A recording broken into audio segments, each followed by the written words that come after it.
Order pursuant to Standing Order 1082, we'll be dealing with the subject matter of Bill C-97, an act to implement certain provisions of the budget tabled in Parliament on March 19th, 2019, and other measures. And we will deal with it part by part and then turn to part 4, various divisions. We have a number of officials here. Before we do that, though, we need to, under Standing Order 1062, we need to, due to losing one vice chair of the committee, we need to elect another. Somebody wants to move that motion. Greg, Mr. Fergus. I'd like to propose Pierre-Luc Dussault, un député de Sherbrooke, de devenir le vice. I'd like to move that Pierre-Luc Dussault be elected. I don't imagine. Is there any other nominations, Pierre? No other nominations? I think so. Don't see anybody? All right. With all those in favor? Opposed? Carried. Welcome. Oh, for favor. Welcome, Mr. Dussault. Back to an original position, I believe. Okay. Then we will start on the Budget Implementation Act, Part 1, amendments to the Income Tax Act and other legislation. And with us we have Trevor McGowan, who's Director General Tax Legislation Division, Tax Policy Branch, Maud Lavoie, who is Director General Business Income Tax Division, and Pierre LeBlanc, Director General Personal Income Tax Division. So with that, the floor is yours, Mr. McGowan, I believe, and we'll go from there. Thank you, Chair. I will provide a short overview of each measure in the order in which they appear in the bill. The first measure in Part 1 provides a temporary enhanced capital cost allowance, which is essentially tax depreciation in respect of the purchase of new zero-emission vehicles. And these are zero-emission vehicles. These are fully electric, fully powered by hydrogen, or plug-in hybrid with a battery capacity of at least 15 kilowatt hours. It also increases the capital cost limit for zero-emission vehicles or zero-emission passenger vehicles to $55,000 in terms of what can be depreciated from the existing limit of $30,000 at a price in respect of passenger vehicles. The second measure removes the requirement that property be of national importance in order to qualify for the enhanced tax incentives for donations of cultural property, while retaining the requirement that the property be of outstanding significance. The next measure introduces further enhanced capital cost allowance rates. It provides an enhanced 100% capital cost allowance rate, which provides a full first-year deduction in respect of certain manufacturing and processing machinery, as well as certain green energy equipment. In addition, it provides effectively 3 times the normal first-year allowance for other sorts of depreciable property, almost every other type of depreciable capital property. The next measure relates to kinship care programs. It ensures that the receipt of amounts under a provincial kinship care program will not adversely affect the entitlement to the Canada Workers Benefit, and in addition, it ensures that such amounts are neither included in computing a recipient's income, nor do they reduce entitlement or included for the purposes of determining means-tested benefits. The next measure removes taxable income as a factor in determining a Canadian-controlled private corporation's entitlement to the enhanced scientific research and experimental development tax credit, while retaining the taxable capital factor that is currently in place. The next measure relates to providing support for Canadian journalism, and in particular provides 3 separate benefits. The first is that it allows registered journalism organizations to be qualified donees for income tax purposes, which, in addition to providing an exemption from income tax, allows them to issue charitable donation receipts. Next, it introduces a 25% refundable tax credit on salary or wages paid to eligible newsroom employees for certain qualified Canadian journalism organizations. This credit will be subject to a cap on labor costs of $55,000 per eligible employee, which works out to $13,750 tax credit benefit per employee. Lastly, it provides a temporary non-refundable 15% tax credit on amounts paid by individuals in respect of certain digital news subscriptions. The next measure introduces the Canada Training Credit, which is a refundable tax credit providing support for eligible training fees for individuals between the ages of 25 and 64, up to a maximum of $10,000, or up to a lifetime limit of $5,000. This credit accumulates at an amount of $250 per eligible year in a notional account, up to a lifetime limit of $5,000. And the credit can be applied against up to half the cost of eligible training fees. The next measure updates a cross-reference in the Income Tax Act relating to the use of cannabis for medical purposes to reflect the currently existing regulations that apply for cannabis. The next measure applies in respect of the rules in the Income Tax Act that prevent the inappropriate multiplication of access to the small business deduction. Currently, there is an exception that applies where farming or fishing products are sold to an arm's length cooperative organization. This measure would expand that exemption, providing a benefit to affected farmers to apply in any case where a farmer or a fisher sells their products to an arm's length corporation, and removing the requirement that it be a cooperative corporation as a purchaser. The next measure extends the currently existing mineral exploration tax credit for an additional 5 years. And this credit provides a 15% credit in respect of certain grassroots mineral exploration. The next measure applies in respect of certain communal organizations, and in particular, it ensures that income earned in a deemed trust that arises in respect of those communal organizations retains its character as it is flowed out through the deemed trust to the members of the congregation. The next measure relates to the home buyers plan and has two components. First, it increases the home buyers plan withdrawal limit from $25,000 to $35,000, and in addition, the measure also provides that subject to certain conditions, individuals that experience the breakdown of a marriage or common law partnership can be permitted to participate in the home buyers plan, even if they do not meet the first-time home buyer requirement. The next measure relates to liability for income tax in respect of income earned in a tax-free savings account. Generally, income earned in a TIFSA is tax-free with two important exceptions. One of them is income from carrying on a business in the TIFSA. Most commonly, that can be thought of as day trading type activities. Currently, TIFSAs are liable to tax on income from carrying on a business, and the trustee of the trust, generally the financial institution providing it, is jointly and severally liable. This measure would cap the liability of the trustee at the amount of assets in the trust, and in addition, it would extend joint and several liability to the TIFSA holder, who would be in the best position to know whether or not the TIFSA is carrying on a business.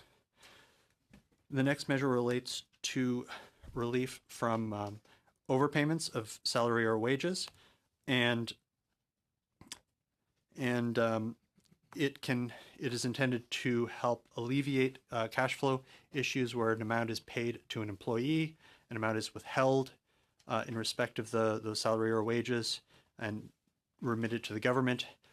Under the current tax rules, the employee would have to reimburse their employer the gross amount of the payment and apply to the Canada Revenue Agency for a refund of the taxes that have been withheld and remitted. This allows the employee to return to the employer only the net amount that they actually received, and allow the employer to obtain from the Canada Revenue Agency the refund of the withheld and withheld taxes, thus helping alleviate the cash flow issues for the amount that had been withheld but not received by the employee. The next measure relates to providing enhanced capital cost allowance rates under classes 43.1 and 43.2 of the regulations, and these are at rates of 30 and 50%. These are extended in respect of eligible electric vehicle charging stations and a broader range of electrical energy storage equipment. It's important to note, as mentioned earlier, an accelerated 100% capital cost allowance rate is going to be provided in respect of the accelerated investment incentive I'd mentioned earlier, and that would apply in respect of this measure as well. So it has they would have a permanent 30% or 50% capital cost allowance rate, but also be eligible for the temporary accelerated investment incentive measure.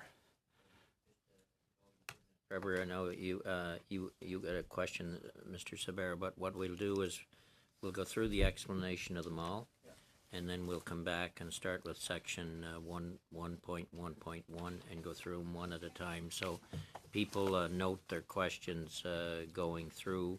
I think it'd be faster to go through it that way. So go ahead, Mr. McGowan, sorry. Thank you, Chair. I just have two left. The second last measure relates to the Canadian film or video production tax credit, provides a 25% refundable tax to qualified corporations in respect of qualified labor expenditures. And it would allow joint projects of producers from Canada and Belgium to qualify for the tax credit. And lastly, Part 1 of the bill contains a measure relating to the enhanced Canada Pension Plan that allows for the appropriate reporting of pension adjustments where a pension plan is integrated with the new and enhanced Canada Pension Plan.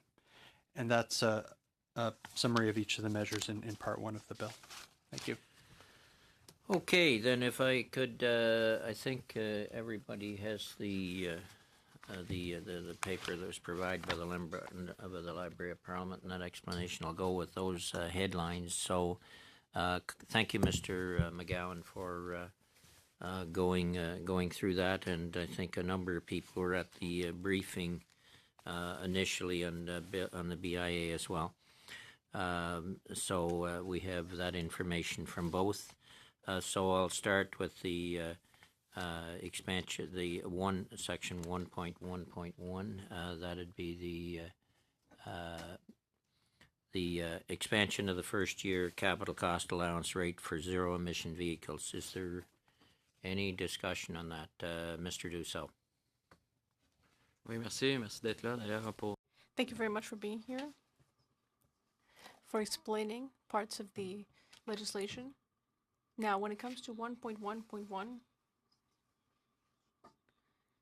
there seems to be a limit, correct me if I'm wrong, a $55,000 limit for category 54 for the capital costs allowance over the first year.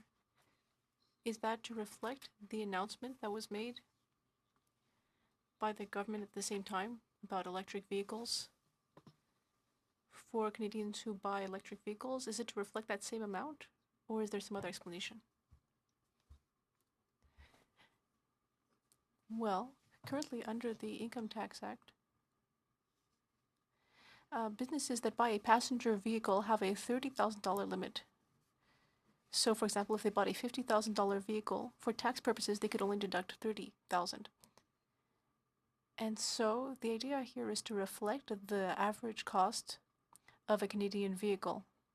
Now, when it comes to electric vehicles, the cost of a similar vehicle is much higher. That's why the limit was raised to $55,000 to reflect the cost of electric vehicles. For tax purposes, businesses that buy a passenger vehicle can deduct up to $55,000. So, if the vehicle costs $70,000, there is still a non-deductible part, but at least the level has been raised above the previous threshold. Now, this is for passenger vehicles that this new limit applies. Trucks, cargo trucks, for example, buses or taxis are not subject to this limit. They could deduct the entire amount. Okay. Any, Mr. Polyev? Is the limit for the you just described the limit for the tax break for businesses? What about the limit for the rebate? Is it $45,000? The rebate is not part of the bill. I understand that, yes, it's $45,000. It's the maximum for the price of the car, but that would be officials from Transport Canada that would be able to provide you more information on that rebate. Okay. Just a question myself. So if a vehicle costs $75,000, just an electric vehicle, then people would be, or the buyer would be eligible for the first $55,000, and the $20,000 would be no eligibility for the capital cost allowance. That's correct. So the proportion above $55,000 would not be deductible for tax purposes, which is able for tax purposes. Okay. Is there any further questions on Mr. Dussault? Pour revenir, Coming back to the rebate offered to Canadians buying vehicles, to individuals, is there a reason that this is not a legislative proposal? I don't know if you can answer that, but does the creation of this rebate, I understand that it doesn't necessarily require a legislative change. Is that why it's not in this legislation? Unfortunately, I won't be able to reply to that. We're really here to talk about the tax measures, and that might be outside our purview. puis Okay. peut-être Go un ahead, complément. Pierre. Est-ce que I have a supplementary question. Do you have any numbers regarding the impact of this measure? Any analyses that have been carried out on the total sum that this might represent on a yearly basis and associated amounts for the revenue agency? Well, our department will carry out analyses while the government is considering these types of measures. Now, when it comes to these vehicles, the closer they get to the price of traditional vehicles, the more attractive it is to buy electric vehicles. And given also that one can save on gas and maintenance. So the intention here is to support businesses in buying more of these types of vehicles, indeed. And there's no specific number. There's no specific tax impact that has been calculated. Saying, for example, it's going to represent so many $1 million a year. Well, certain statistics have been produced regarding the impacts of these measures. I can give you those amounts if you like. From 2019-20 to 2023-2024, we estimate that it will cost $265 million. Okay, then that's it on section 111. Then turning to section 112, expansion of tax incentives for donations of cultural property. Any questions? Hearing none. Section 113, 1.1.3, expansion of first-year capital cost allowance rates for certain depreciable capital property. Mr. Savera and then Mr. Dussault. Bienvenue à tous et à toutes. I just wanted to reference that this is with regards to the measures announced in FES 2018, correct? That is correct. Okay. Which would allow for 100% capital cost allowance for our manufacturers and businesses to do a full write-off in year one. Yes, that is a component of it. Okay. Thank you very much. Mr. Dussault. vous avez mentionné tantôt que c'est You mentioned earlier that the capital costs allowance, the 100% capital cost allowance, could be spent on green materials. Could you give us some more specific definitions? Could you tell us more about what that represents in the bill? Thank you for your question. Happily, these are this equipment and property that are contained currently in classes 43.1, which provides a 30% capital cost allowance rate, and 43.2 that provides a base 50% capital cost allowance rate. And these properties are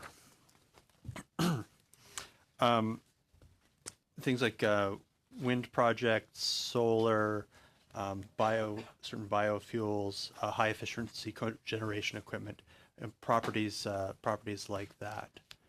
But they're specifically the properties contained in classes 43 and 43.1 and 43.2 of the income tax regulations. Yep, merci.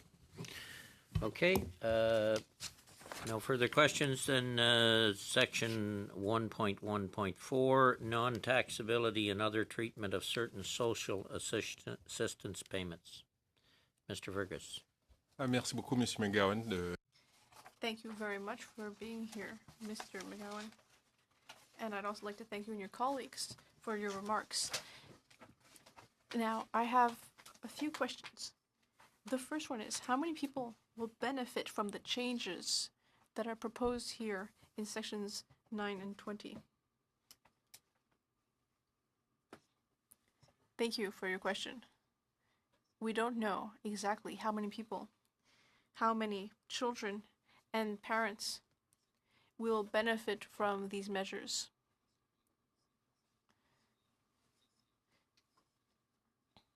However, it's to ensure that, for example, if it's a single parent family, we want to ensure that the worker is eligible for the higher sum under the Canada Workers Benefit, and to ensure that those amounts are tax-free. So this is simply to give that assurance.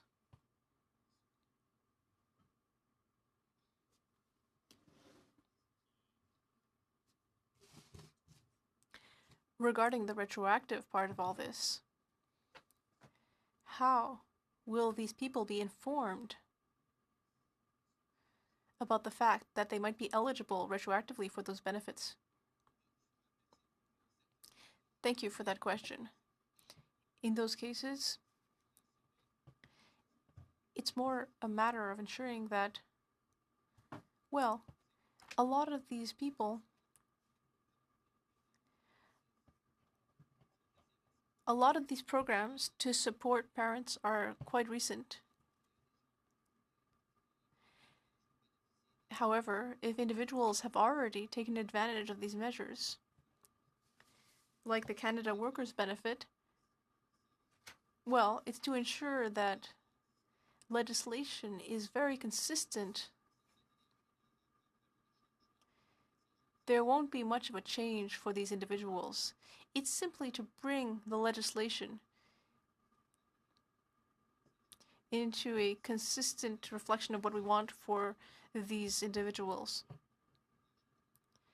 This is simply consistent with how the CRA administrates these types of measures. Yes. But increasingly, we are sending notices to individuals when they're eligible for benefits. And in certain cases, for example, in the last budget, we determined that people might not even have to fill out forms. We would send them these benefits if they were eligible. So, like many other MPs, I set up tax clinics for those who have simple tax returns and may be in a vulnerable position. And sometimes these people don't know that they're eligible for these programs that might really benefit them.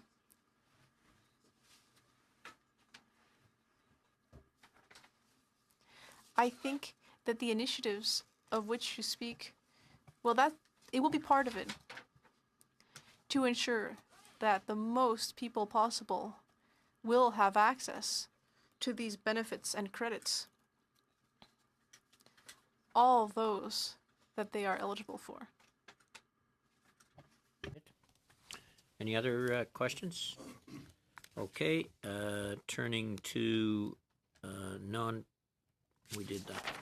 Section 1.1.15. Removal of taxable income and the determination of the expenditure limit for the enhanced scientific research and experimental development tax credit.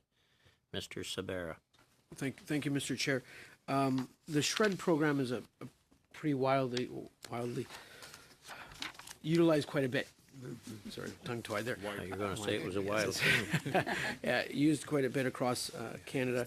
Can you explain A, the change, and B, the if there's been any scenario analysis, the impact from the change on ability of firms to utilize the SHRED credit? So the SHRED program has two main components. So there is one that is available for small and medium-sized businesses. It's a 35% refundable tax credit. And there's a second component available to all other businesses that's a 15% non-refundable tax credit. So currently, to have access to the enhanced tax credit, which is a 35% refundable credit, there are two tests in the Income Tax Act. One is based on the taxable capital of the firm, and the other is based on its taxable income. With the change proposed in the budget, the government would repeal the taxable income threshold that determines the access to the enhanced SHRED credit, so that only the taxable capital of the firm determines whether or not it's a small firm. That's similar to what is done for other incentives available for small businesses, like, for instance, the small business tax rate. It's only determined based on the taxable capital of the firm, and so it would mimic this approach. The concern that had been expressed is that, like currently, the threshold that determines whether or not you have access to the enhanced SHRED credit is based on whether a firm is between $500,000 and $800,000 of taxable income. Above that amount of income, they no longer have access for the enhanced incentive. And so for firms that are in that range, sometimes earnings can be cyclical, and so there was a lot of uncertainty associated with the rise in income and the loss of potential SHRED benefits. So the 35% refundable portion of the SHRED usually applies to your small and medium-sized businesses. Yes. And what is by eliminating the second test and just keeping in the first test, can you just repeat what the first test numerically is? So when firms have between 10 and 50 million of taxable capital, the access to the enhanced SHRED credits is slowly reduced. And above 50, they no longer have access to it. And below 10, they have access. Okay. Is it the expenditure change? Is it in this? Is it in the book or Calpage? Or if you have that, or you can provide that after. So, Probably one of the appendixes. So at page 380 of the budget plan document, you have the longer explanation of the change. It's also found in the main text. I'll find a page. Okay. It's also found on page 110. Okay. Merci beaucoup. Thank you, Chair. Okay, Mr. Dussault and then Mr. Fregascatis. C'était juste pour savoir. Since we had a limit, as you described it, of 500 or 1,000 to 800,000 in taxable income, that's the current legislation. What was the legislator's intention in imposing a limit like that? What's being proposed now is to eliminate it. What was the intention then, and why is it necessary now to change the legislation? There were certainly good intentions at the time that it was put in place. The current limits have been in place for a number of years. I couldn't tell you the exact year, but it's been quite a while. I can just presume on the intention at the time. That was to have a supplementary test to determine the size of the business.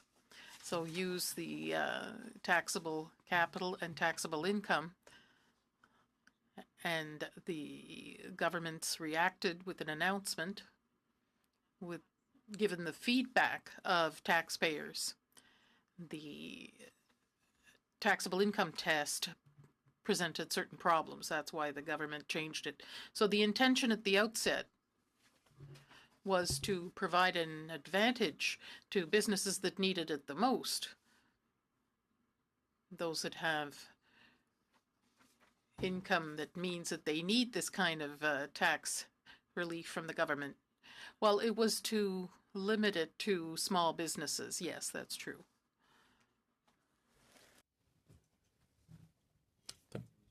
To the officials for appearing again today. With respect to the changes that have been put forward, do we know which sectors of the economy are stand to benefit particularly? Has an analysis on that been done? There was an analysis. I'm just looking at whether I have specific numbers for you or not with me. I don't have them with me, but the SHRED program, the change reflect the general composition of the SHRED program. The manufacturing sector is a sector that uses the program a lot. There's a sector called scientific research. They benefit from it a lot. It reflects general composition of the economy. We could provide more information to the committee on that. Sure. I don't have and when we measure economic benefits, what exactly goes into that analysis by the department? When we're trying to understand the ripple effects of something like this sort of incentive. Well, the SHRED program's objectives are to support innovation, productivity, are to, and all the, not only the employment that goes with the actual research, but generally speaking, all the spillovers that comes from generating new knowledge in the economy. There's a lot of academic literature on this type of topic, and as these are the types of incentives that are in place for quite a lot of time, and that have been really studied as contributing to reducing the price of these activities and having positive effect on innovation activities. And in making the change that you did, what sort of consultation, or if not consultation, what sort of analysis? You mentioned academic papers, and was that integrated into the process? There was a number of submissions that the department had received over the last few years. This has been a problem that had been noted from stakeholders over time, and that generated the analysis. That was it. Very good. No, I just wanted clarity, because on that specific point you just mentioned at the end there, it's something that I've heard from stakeholders back home in London, changes that needed to come about. So I think a lot of the concerns that I've heard over the past 3.5 years have been taken into account, and we see some positive changes. So thank you very much. Any further questions? Okay, thank you. Section 1.1.6, tax measures related to Canadian journalism. Mr. Dussault, and then Mr. McLeod. Moi, je comprends que c'est l'intention. I understand that the intent of this part of the bill is to support the written press. Am I mistaken there? It's written press, written media. Why exactly have we decided to target written media rather than journalism in general?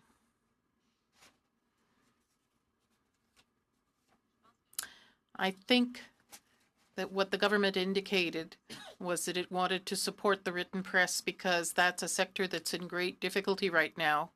So they wanted to put in place some measures that would help them get through a difficult period in terms of employment in this industry. There's a lot of layoffs, a lot of newspapers closing. It's a very tough time for newspapers, so they wanted to target the members of this industry that are most hardly affected by what's going on right now.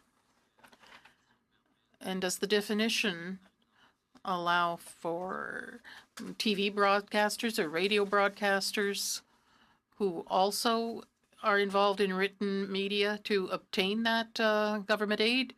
Because we have many examples of radio that also have a lot of reporting that publish text online. In these cases, for that media, or TV broadcasters who also have written journalism through their websites. Is that taken into account? Is that recognized as eligible for this government aid? It was it was a decision by the government on the policy side. So I don't think you can answer for why we went one way or the other, but you can certainly answer for what are the implications on radio versus print, et cetera, et cetera. So go ahead. And then I have Mr. LeBlanc. Ce que je dirais, merci pour la question, c'est Thank you for the question. What I would say is that these organizations would be eligible for one of the measures, that is for recognized owners. So only nonprofit organizations. That's one of the three measures for which these organizations would be eligible. You were starting to answer there before I interrupted you. Oh, no. The only thing I was going to say is that the government has announced that they would appoint an expert panel to provide advice to the government on who would qualify for the tax incentives. And so currently, as Pierre mentioned, the broadcasters would be eligible for one of the three measures, but there's advice that's coming from an expert panel on the eligibility criteria. I see Mr. Langdon came to the table. Did you have anything you want to add? No, I think those Pierre and Maud have covered that nicely. Okay. Pierre? Et c'est ce fameux comité qui va recommander. And this committee that's going to recommend or approve the requests to qualify for this tax benefit, has that been put in place? Is there a timetable to set up that panel? And how will these journalistic organizations apply to be candidates in this process? The details on the panel have not yet been made public. We were told it would be made public in the coming weeks. The way it's considered is that the panel will give an advice to the government about the design of the tax credit, and then there'd be an administrative entity that would be established to receive applications. I don't know if applications is the right term, but to receive these applications and confirm that these entities meet the criteria that will have been established. The main concern, I think, of civil society, if you will, is to maintain the independence of this panel or committee or whatever you want to call it. This administrative entity, you also use that term. How do you ensure the independence of the decisions made by this entity that we will find out more about in a few weeks? Well, we'll have to wait for the details about the decisions to be made about the panel, and no decisions have been made public yet. But the panel and committee is not part and parcel of the legislation we're examining. Thank you. Mr. McLeod. Mr. Dussault might have asked part of the question that I wanted to ask, but I'll ask this question regarding broadcaster. Why would broadcasters not be eligible for the proposed digital subscription and labor tax credits?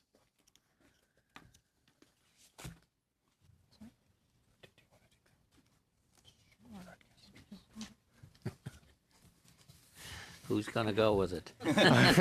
We're all jumping at it.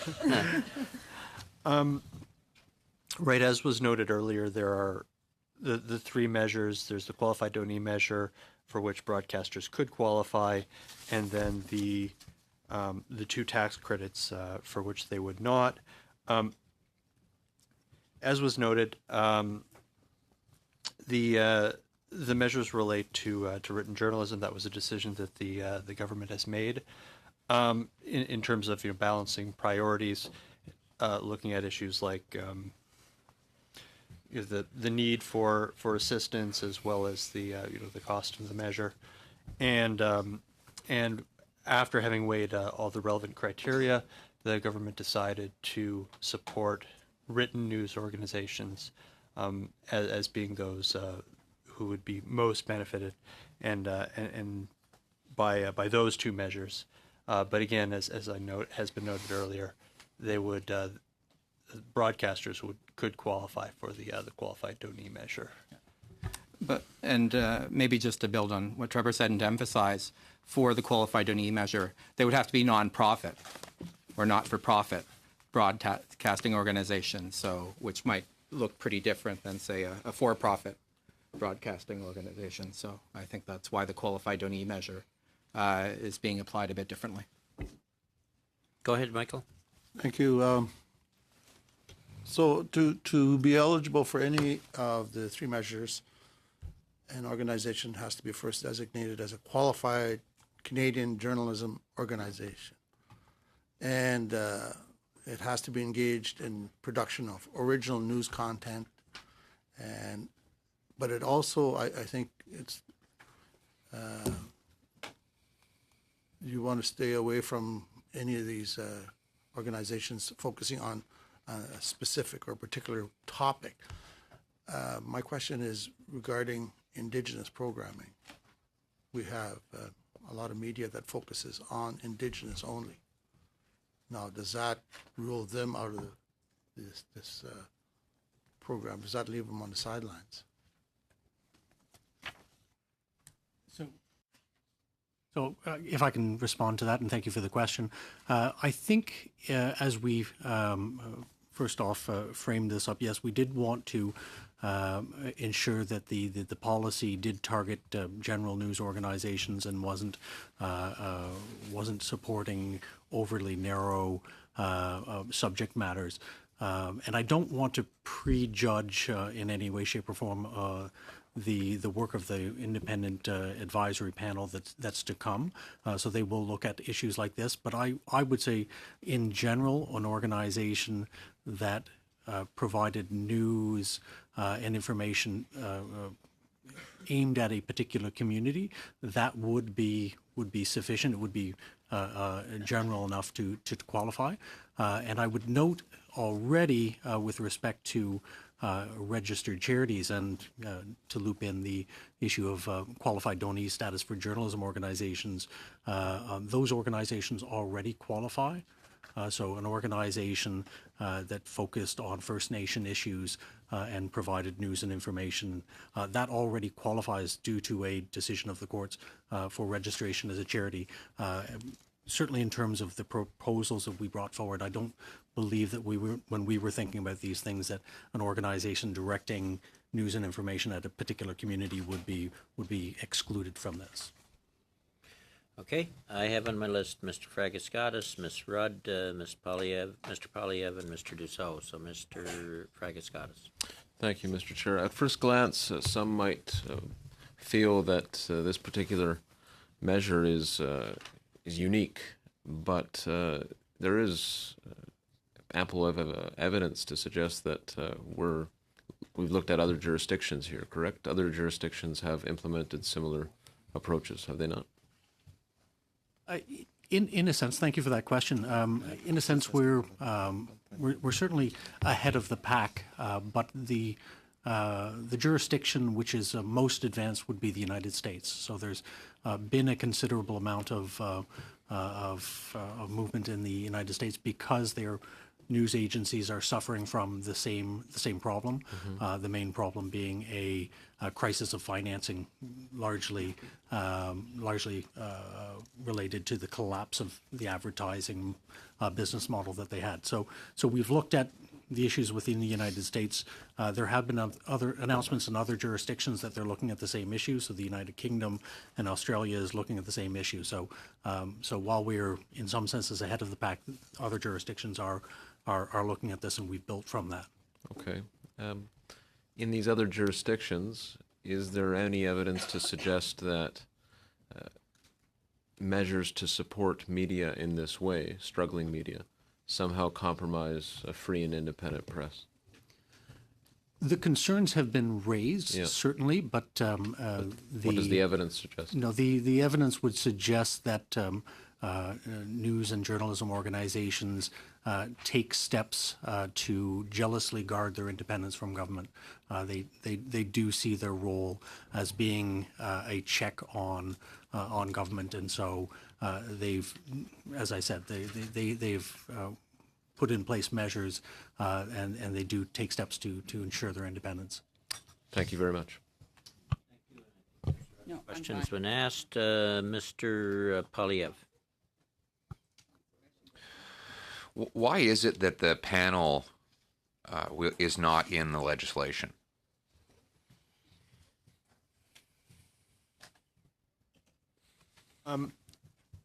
Well, the panel itself is not in the legislation, as Maud has noted, as they have not been established, and the details are still to come. One thing I would like to clarify is the requirement that is in the legislation that the organization be designated by a body prescribed for the purposes of the Canadian Qualified Canadian Journalism Organization definition in that's proposed to be in subsection 248.1. That is in the legislation. It's not the same body as the advisory panel, but that feature is in. However, the advisory panel is not contained in the legislation, partly because it has not yet been established, and partly because the output of its work, while it may inform the decision on who would be designated by this body, it does not, and it might clarify some points in the proposals that it would it does not feed directly into the legislative regime. So the details are to come on that, and that's part of it. But also the rules as they kind of stand provide a coherent regime for the three journalism measures. But okay, you mentioned there's going to be another body separate from the panel that will determine which news outlets qualify as qualifying journalism organizations.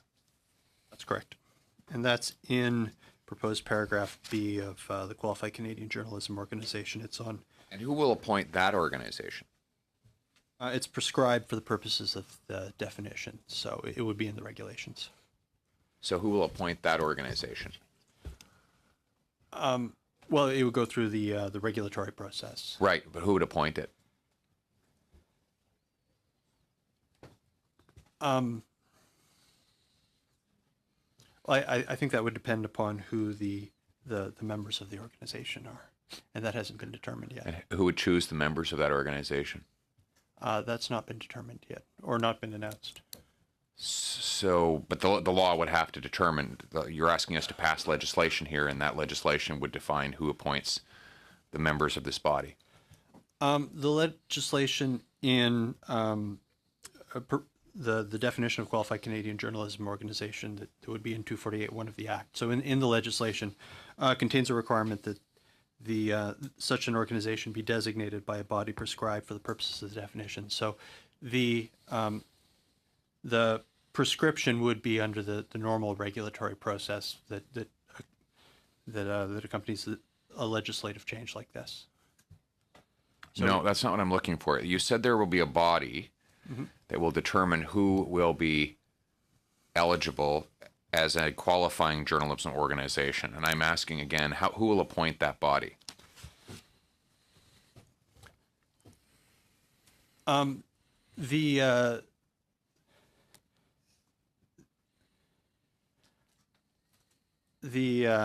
decision on what the body would be has not been publicly announced yet, and we don't have any details we can share on that.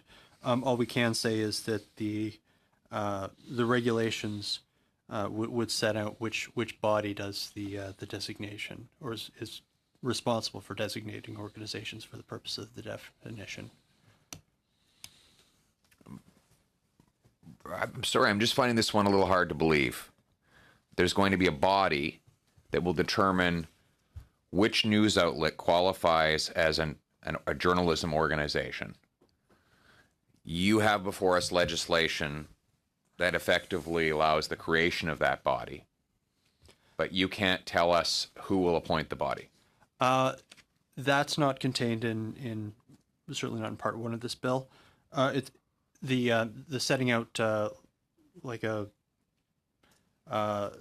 there's nothing in this legislation implementing the advisory panel or body like that. So there's no enacting legislation for that. Rather, there is a requirement that whenever a body is decided to be responsible for designating organizations for the purposes of this measure, that body would have to be prescribed in the income tax regulations. So there's no legislation here actually establishing a body that would do the designation. Rather, there's a requirement that such a body be designated by the regulations. So it could be a separate administrative body established by a separate statute, or it could be something else. So it doesn't create the body, but it requires the creation of the body. Yes, or it requires that there be a body. I don't want to preclude the possibility that such a body could already exist. Oh, it might already exist. Again, the requirement is simply that the regulations prescribe a body for the purposes of designating organizations for the definition.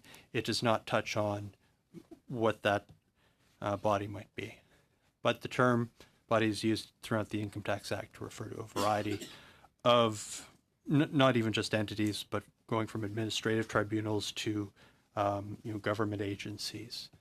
So that is a fairly broad term, and I don't want to imply that this legislation requires or establishes a separate administrative tribunal, for example, when it doesn't. It just has the requirement that a body be prescribed for the purposes of the Qualified Canadian Journalism Organization definition. Where can I find the wording that requires that body exist? It's in subclause 43 sub 2 of Part 1 of the bill, and it's an amendment to 248(1) of the Income Tax Act, in the new definition, Qualified Canadian Journalism Organization, and it is in paragraph B of that definition. Point. Oh, I'm sorry, and it's on, I believe, page 36 of the bill. All right. Line 28, I believe. You can come back here with here after Mr. Dussault, Tom. It might seem like an arcane detail, but we're discussing which group of people will decide who is a qualified journalism organization. And that is a drastic departure from how free and independent press normally works. Have a government body, as you call it, deciding which organization is journalistic and which is not. A free press implies that no government organization gets to tell us who is a journalist and who isn't. The reader gets to choose who he wants to read. The viewer gets to choose who she wants to watch. The listener gets to decide who he listens to. We don't have, in a free press, government bodies that tell us what constitutes a journalism organization. We can only imagine what kind of political pressure such a body would fall under if it were established in law or through regulation by a political government. Do you have any response to that? Just to circle back to comments that made initially by my colleague Mode, that would follow the establishment of, or as has been announced, that would follow the establishment of an independent advisory panel. Again, I wish I had the details with me right now. Right. But that... Who appoints that panel? Point of order, Mr. Chair. My colleague is playing detective, trying to spell out a doomsday scenario as taken straight out of Orwell. I think the officials have answered the question. We're descending into debate now. The answer is there. There's a mechanism that is provided for here in the BIA that would allow for the creation of a panel. There's no government is not mandating that the free the independent media that we have in Canada buy the government line and run with it. I'm not sure where. Well, I think I know where my colleague is going, but this is not fair to officials, and we've got the answer. So, on the same point. Yes, on the same point. Go ahead. I think we just see exactly the problem with this proposal is when members of the government hear things, uncomfortable questions, they try to shut them down. And the last thing we need is to give government the ability through some body to determine who is a qualified journalism organization or not, because of course we will then see government officials saying, I'm sorry, I'm not sure you're making a relevant point here. Maybe you ought not be considered a qualifying journalism organization. So I want to thank my Liberal member for making my point for me. And we're not going to get into that debate, folks. But we are going to continue to ask questions on this. We are going to keep asking questions on this, Mr. Chair. I do think, let me finish my point, Mr. Polyev. I do think we need to, if officials are not able to answer how an advisory committee is appointed, then certainly the minister should become prepared to how is that advisory committee established. I think that's the bottom line of Mr. Polyev's question, and I think that is a fair question for us to know. How do you get to an advisory committee, and how is it appointed? Their authorities are outlined to a certain extent in here, but how is it appointed, I think, is the key question. Go ahead, Mr. So you said that this body is established. Can you read into the record the clause which creates this body? As I know, there is no clause in the bill that creates or requires its creation. In clause 43 of the bill, in part 1, subclause 2. Would you like me to read the relevant parts of the provision? I believe it starts with qualified Canadian journalism organization at any time means a corporation, partnership, or trust that. Am I correct? That's correct. So subsection 248(1) of the Act is amended by adding the following in alphabetical order. 248 sub 1 is where a number of the definitions that apply for the purposes of the Income Tax Act is contained. And it would introduce the new definition, qualified Canadian journalism organization. At any time means a corporation, partnership, or trust that. Paragraph A contains a number of conditions that would need to be met. Paragraph B is I think the relevant one to this discussion, and it reads, is designated at that time by a body prescribed for the purpose of this definition. Where is that? See that? Yeah, see, is designated. I mean, this is not a small detail. This body is going to designate who gets to be a journalistic organization and who doesn't. And no one can tell us, you're asking us to authorize this body to do make such decisions, and no one can tell us who appoints the body. Is it not just as a point of clarification on Mr. Polyev's point, this body doesn't designate journalistic organizations, but it could designate who this tax measure applies to. Is that correct? That's right. It is relevant for the purposes of the definition of qualified Canadian journalism organization, which itself is relevant for each of the three measures we've discussed: the qualified donee status, the labor tax credit, and the digital subscription tax credit. But of course, it does not go sort of beyond that to be a definition for what is a journalism organization. So it would be. Am I correct in saying it would be an advisory group that relates, that basically assists in deciding what tax measures, the tax measures related to Canadian journalism, who they apply to?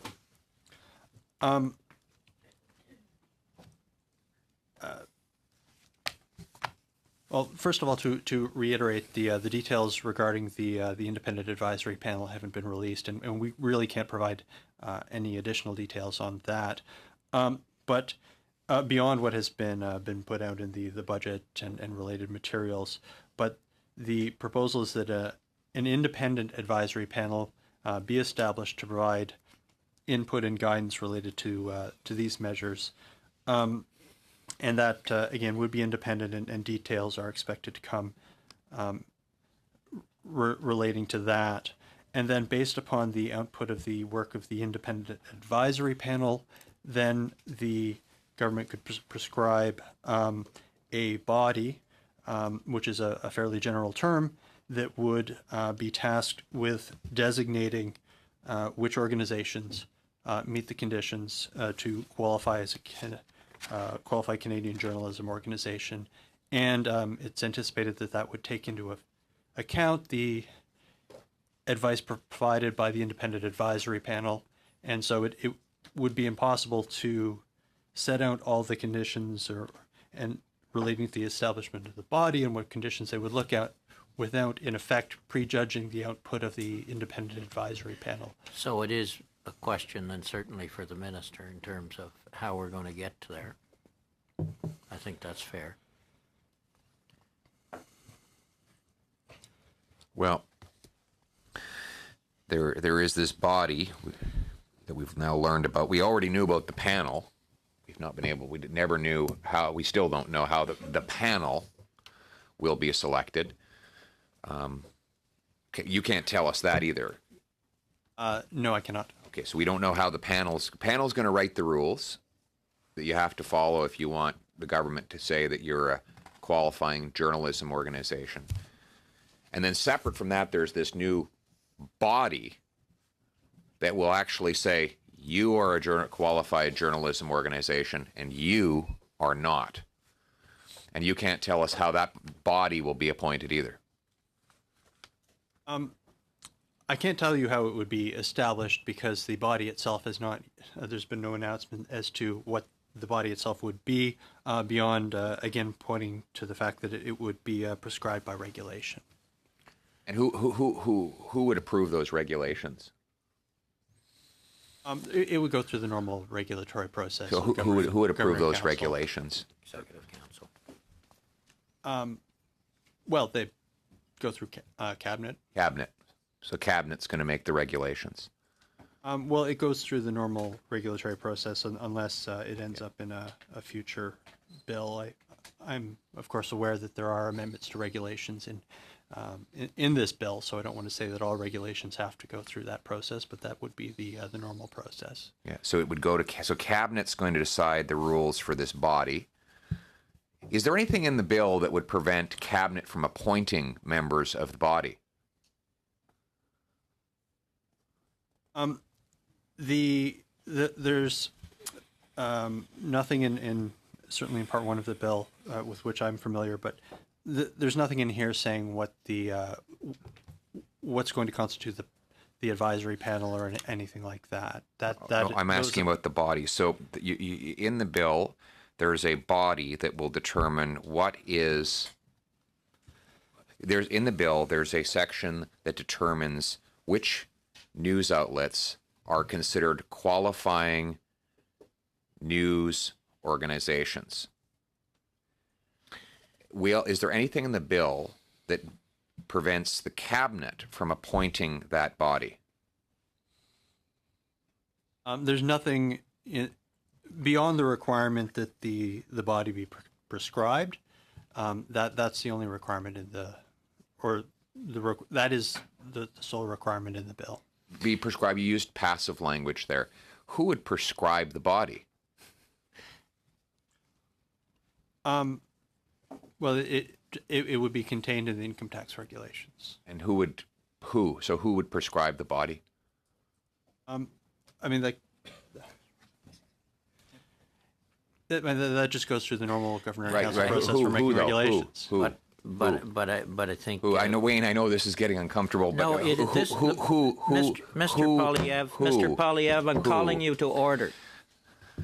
I'm calling you to order, and don't accuse me of trying to prevent questions from being asked. I didn't. I've come down on your side in terms of continuing the questioning, but some of these questions, I don't think you can expect the tax experts to answer. There's a series of questions here that I can see that need to be asked to the minister, who is representative of the cabinet, and the decisions that they obviously have to make in the appointment of this body. I agree with you. We need further clarification on the body and on the advisory committee and how it be appointed, but I really don't think we've been fair to officials here who are really to deal with tax measures, for them to answer questions that the political side really needs to answer. I'm not taking sides here. I think there's some answers need to be found, but I think I don't want to be unfair to our witnesses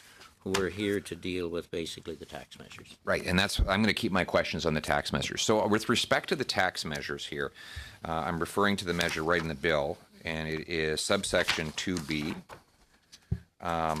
And what I'd like to know is, it says here that to be considered a qualifying journalism organization, you must be designated by a body prescribed for the purpose of this definition. Who would prescribe that body?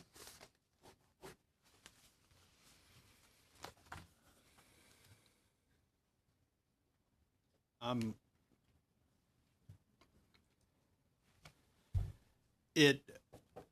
just trying to think of a different way of saying this. It would be like any other income tax. Yeah, that wasn't my regulation. question, though. It was who will designate it? Who will prescribe it? Well, ultimately, the government. Thanks, Wayne. We're getting right to it. Who in the government? The cabinet?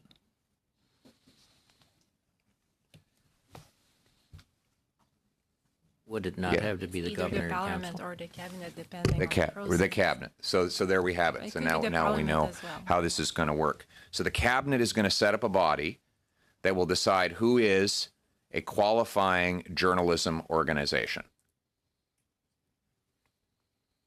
That's the one that's- Again, there's. You mentioned setting up a body. There's no requirement in here that it be something created for the purposes of this. Rather, there's a requirement that it be designated. Okay, so differently worded then, the cabinet will designate a body that will decide which news outlet is and which news outlet is not a qualifying journalism organization. Perhaps the one thing I would like to add to this conversation Is that the case?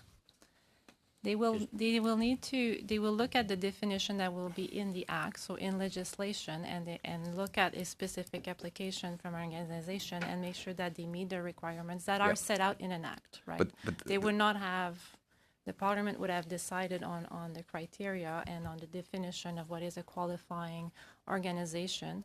That definition may be changed following advice from an independent body on what are the designation, and then the body will assess or attest that an organization meet requirements that are set out in an act. Yes, and I'm just asking, I wasn't asking any of that. I was asking who will designate that body. And At this point, we don't know. It could be the parliament, it could be cabinet. It will depend on the process, and that process has not been announced yet. Well, it couldn't be Parliament because there's nothing in the Act that would prescribe for Parliament to create such a body. So there are agents of Parliament, they do exist, but they are defined in legislation, and there's no such definition here. So it's clear it's not Parliament.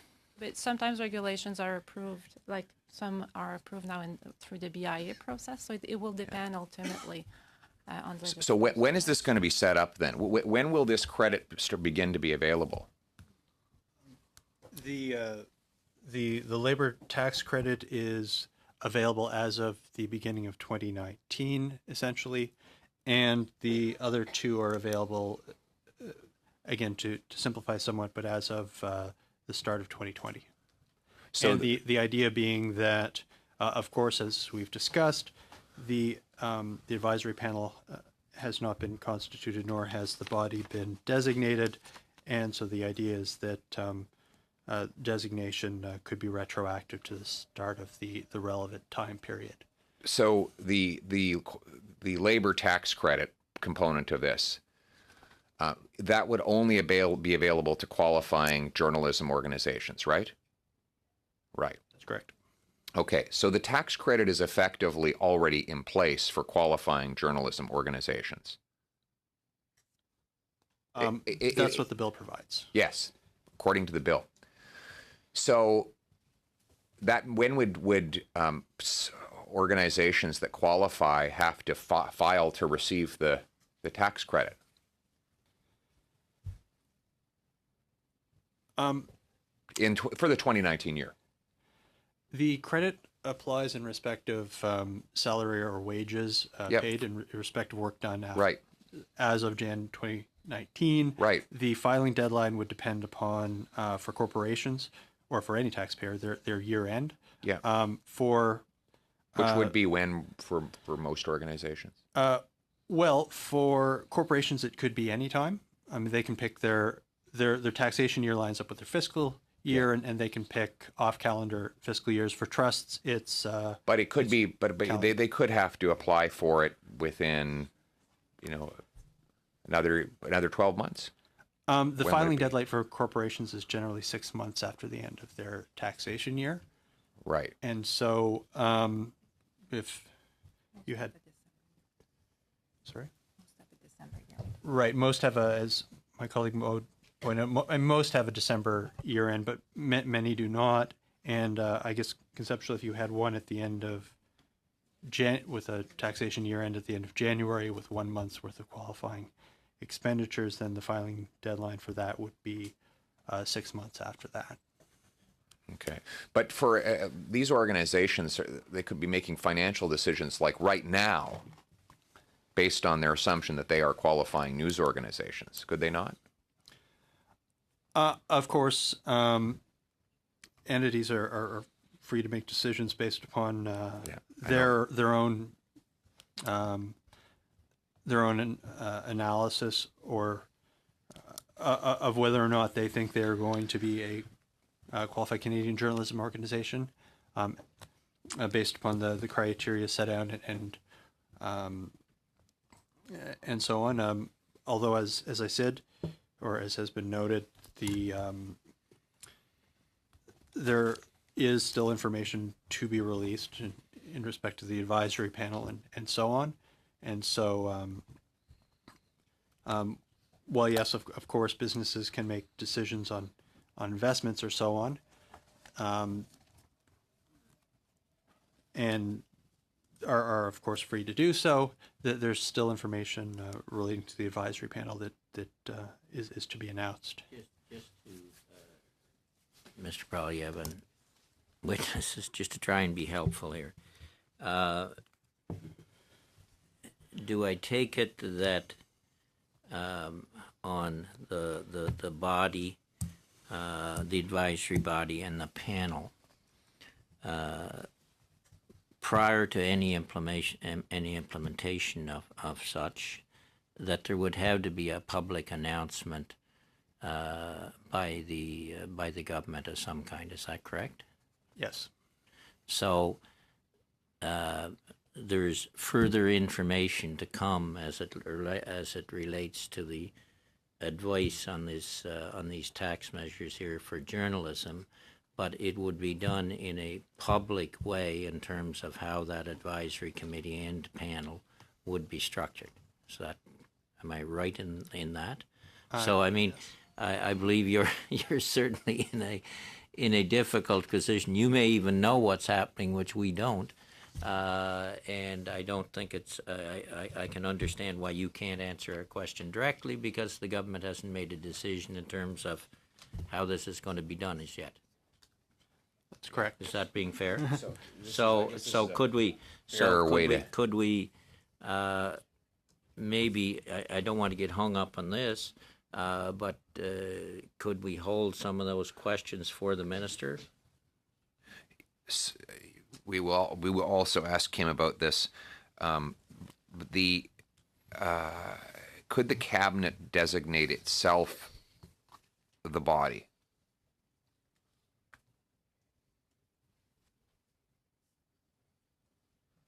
Thanks.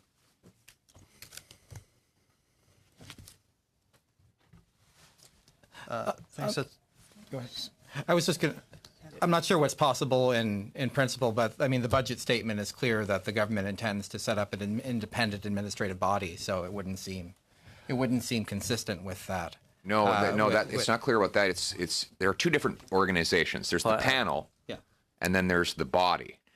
Right? I'm asking you, is there anything in this legislation that would prevent the cabinet from designating itself the body that determines who gets to be a news organization? I have a point of order from Mr. Ferguson, then we'll go to the response. Mr. Chair, it would seem to me that we are entering into, we're moving into a side of things that we're getting into some very, very vague hypotheticals here, to the point where I don't think this is, I don't know what the line is in terms of what officials can answer and what would be better asked of a cabinet minister, but it seems to me that we strayed over this line with that question. I mean, I remember a former prime minister saying, if my grandmother had wheels, she could be a bus. So, I mean, I think we're going to the if, how far do we want to go on this? And I just don't think it's fair for the officials to be able to answer that question, whereas I would think that a cabinet minister certainly would be able to do so. I think, and the same point, I don't want to live in a country where the government gets to decide what it's fair for people to say and what questions are fair for people to ask. And it's exactly why I'm trying to find out about this body that's going to determine who gets to be a news organization and who doesn't. So you continue, government members and the chair with his gavel are continue to make my point for me when I'm raising the alarm bell about the idea that this body is going to exist and it's going to determine who gets to be in the news business and who doesn't for the purposes of this tax benefit. So that's why I'm asking these questions, and I think Mr. Fergus further reinforces the need for them. So I'm going to ask it again. It's been interrupted 3 times.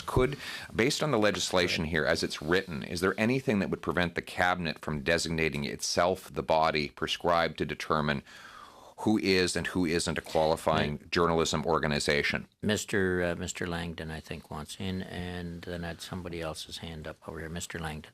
Sure. Just to respond again to echo Pierre's point, I don't think that we have the expertise here to be able to answer what's possible. Certainly, we're here to speak to the tax measures. What I would point to which is what Mr. LeBlanc was about to point to, is that at page 173 of the budget, the government announces effectively 2 things. One, that they will be establishing an independent panel of experts from the Canadian journalism sector to assist the government in implementing these measures, including recommending eligibility criteria. So that's the first step, if you will. And then second, given the importance of ensuring that media outlets are able to operate with full independence, the government proposes to establish an independent administrative body that will be responsible for recognizing journalism organizations as being eligible for any of the 3 tax measures. So again, back to your specific question, I don't think that we can answer the question as to what is possible, and sort of further to some of the other discussion, we're limited in terms of what we can say by what's been announced, but this is certainly what the government has announced. And on the same page, there's a definition of something called a registered journalism organization. We've already discussed what is a qualifying journalism organization. What is a registered journalism organization? So thank you for that question. The Qualifying Canadian Journalism Organization is designed to be the set of criteria that apply to all 3 measures. So this would be what would be administered by or recommended by the advisory panel, administered by the independent body. The Registered Journalism Organization definition relates to eligibility for qualified donee status. So similar to registered charities, registered Canadian Amateur Athletic Associations, and other types of qualified donees, these organizations would be required to register with the Canada Revenue Agency in order to issue official donation receipts for gifts. So it is an additional requirement for those organizations, but as I've said, it's consistent with the regime that applies to existing organizations that are able to issue official donation receipts. Yeah. And for registered journalism organizations, so unlike the other two measures, an important requirement will be that they operate on a not-for-profit basis. Right. And it says here, registered journalism organization means a qualifying journalism organization that has applied to the minister in prescribed form for registration, that he's been registered and whose registration has not been revoked. So the minister will get to decide who is a registered journalism organization. Yes. To be clear, that's the Minister of, defined in the Income Tax Act as the Minister of National Revenue. Right. So a politician will decide who is and isn't a registered journalism organization. So here we have, I just want to summarize what we've learned here today. The government will, the cabinet can appoint a panel to decide the rules that you have to meet to be a news outlet. And then it will designate a body which will decide who gets to be a news organization. And then the minister, who is a partisan politician elected to the House of Commons, will decide whether or not you can issue donation receipts as a registered journalism organization. Yeah. This is an incredibly convoluted but incredibly political process, and I think you can understand why so many journalists are worried about their independence under this proposal. Mr. Polyev, I don't think maybe you didn't hear what Mr. Langdon said, but what Mr. Langdon said is in page 133 of the budget document. And he said that the government will establish an independent panel of experts from the Canadian journalism sector to assist the government in implementing these measures.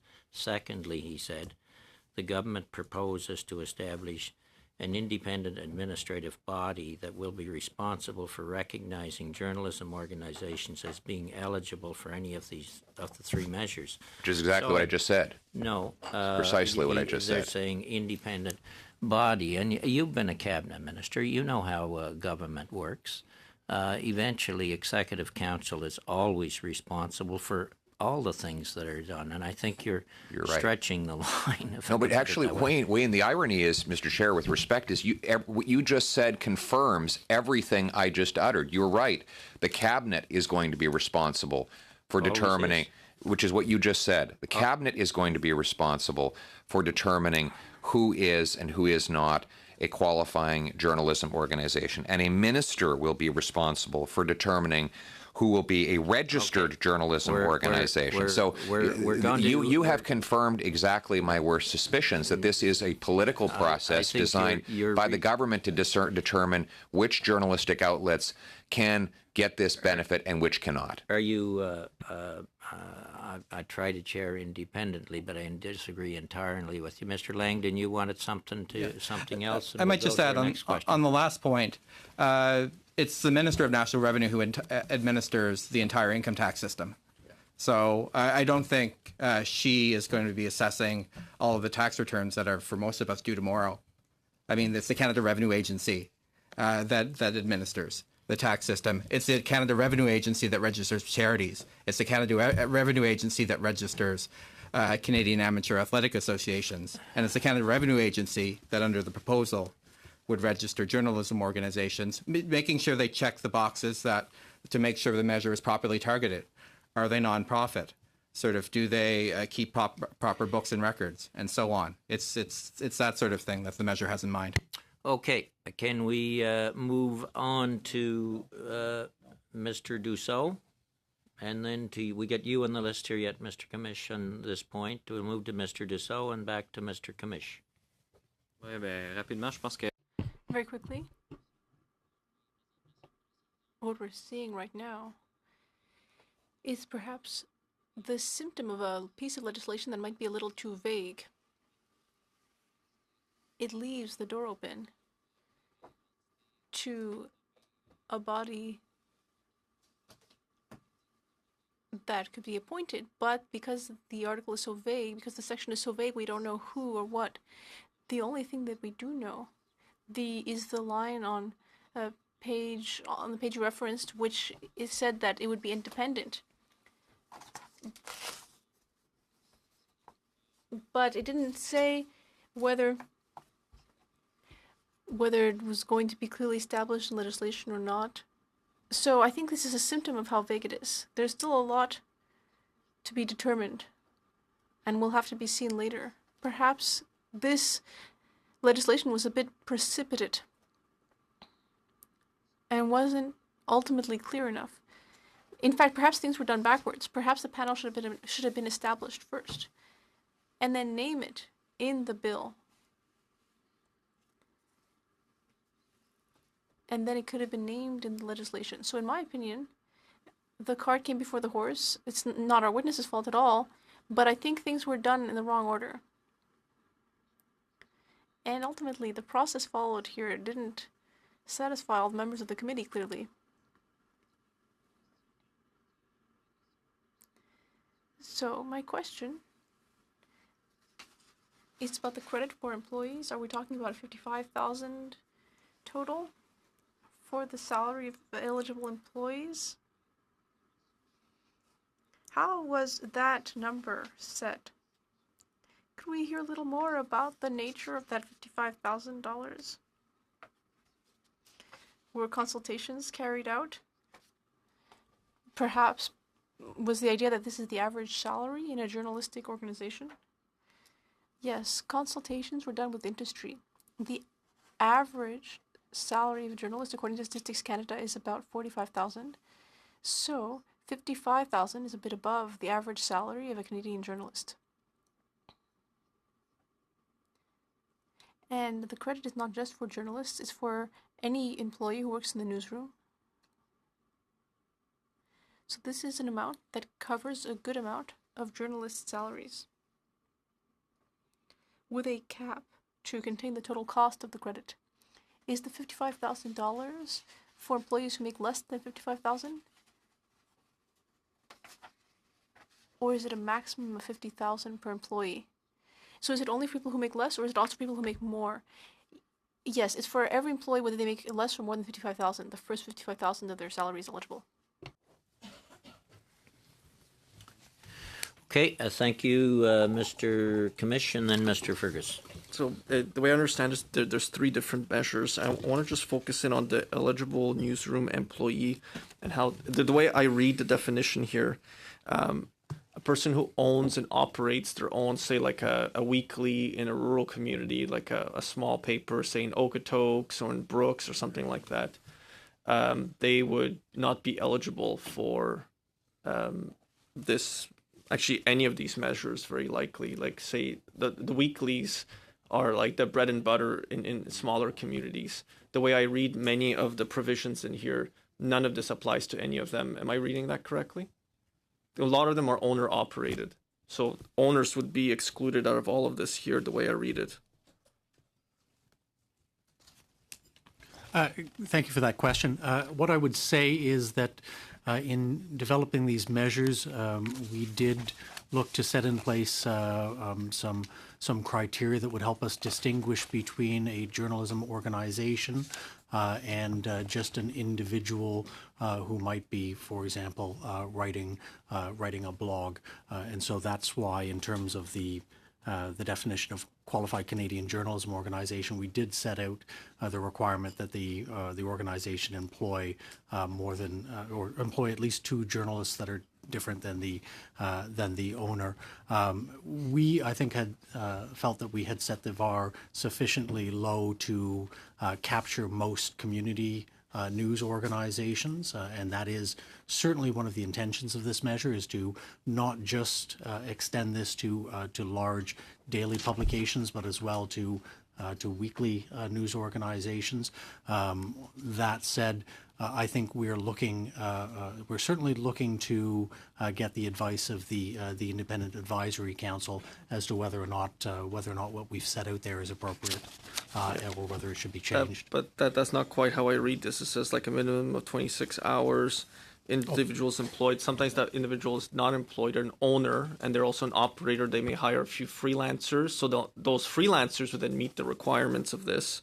But the owner themselves wouldn't. And then on the back here, on the other part of the definition, it talks about in the case of, a corporation, the chairperson or the presiding officer and at least 3/4 of the directors or other similar officers are citizens of Canada. Like in the case of some of these weeklies, they don't have that. They have an owner who is doing it. So I understand some measures are for not-for-profits. So like the only way they can apply to them, they have to convert their corporation to a not-for-profit. Then why are you the owner operator of a not-for-profit? Like it changes their business model quite frankly, and that would be, is that the intention of this also, is to change the business model of weeklies like in the smaller communities? Just a couple things to just make sure we're talking about the same thing. There are kind of three separate measures, each providing support to Canadian journalism. The labor tax credit that I think we're talking about, providing on up to $55,000 of salary, that's in clause, mainly in clause 23 of the bill, and that doesn't have a requirement that you be a not-for-profit. The not-for-profit requirement is in the qualified donee measure.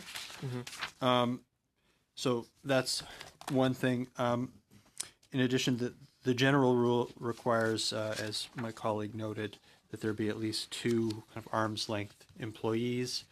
And that's for each of the 3 measures. And lastly, you'd mentioned for the eligible newsroom employee definition, which is relevant solely to the labor tax credit. It applies in respect of employees and not independent contractors. So I just wanted to be clear on that point. So if you have a freelancer who is not an employee, then the labor tax credit would not be available in respect of that. Can I ask you then about the qualifying journalism organization? Because it says, production of original written news content. It goes on, and it specifically excludes aid to publishers. So anybody who's received money under an amount from the aid to publishers component of the Canada periodical funding. I'm trying to figure out who would actually qualify for any of this. I went to go look for a list of these aid to publishers, and you had a bunch of trade publications, you had Maclean's and other organizations, so they would not be eligible for this labor tax credit. Is that how I'm reading this?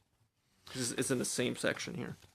Right. So there is a requirement that not have received funds in respect to the year from that fund.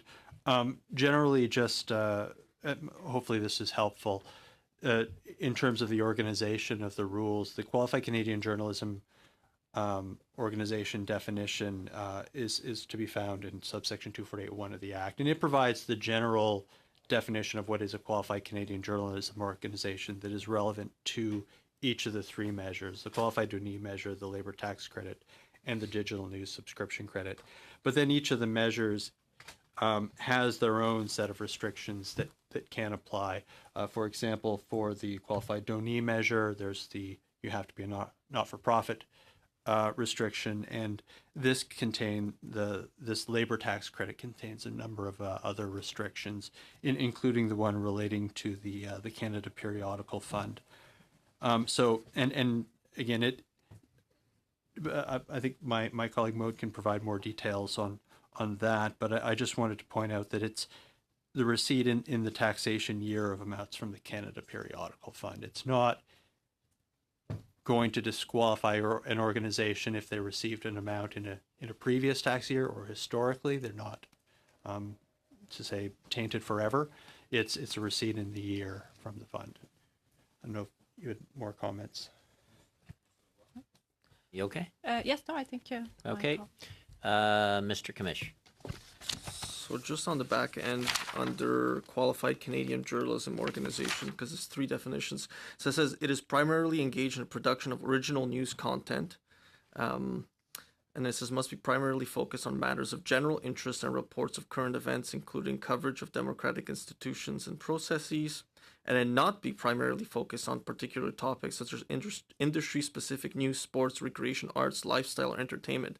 And I'm trying to figure out like what kind of who does that actually count in there, because every single like magazine or newspaper, and I still actually read some of these ones on paper. That not section B covers pretty much everything I know out there. When I know that McLean's can't get it anymore, which I think would have been the target of some of this at least, because they receive cash from the aid to publishers, and I looked it up online because it's posted, so they do. Actually, many of them are Rogers-based companies. A lot of those publications have either been shut down or sold off. So I'm just trying to figure out what organization is actually going to qualify for this. Do you have any of those in mind? I understand there's a panel and a prescribed body and all that other stuff, but who will actually qualify for it under these very strict criteria? It doesn't seem like there's very many. It would be like a very small few. Mr. Langdon, I believe, wants to answer. Go ahead. So I think we would look at it as casting the net as broadly as possible to capture organizations that are general news organizations. So your daily publications, notwithstanding the fact that they will cover industry-specific news, sports, recreation, arts, lifestyle, or entertainment, that their primary focus is the production of original news content, and the not paragraph is meant to say that you cannot be focused narrowly in on one of these subjects. So an arts news publication would likely, again, not prejudging the work of the panel, would likely not qualify.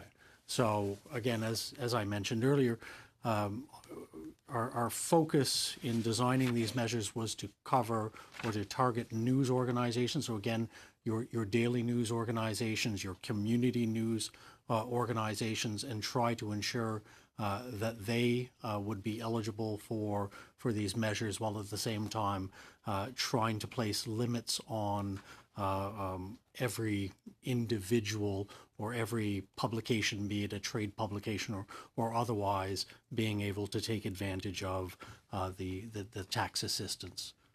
So again, general interest news, notwithstanding the fact that they have coverage of a variety of different topics. That's what we were looking at. And again, we feel that the vast majority of existing news, written news organizations should qualify under what we've set up. But recognizing that perhaps we've not gotten it right, there will be an expert panel that will be put in place that will provide us with advice and guidance as to how these requirements need to be reframed or not.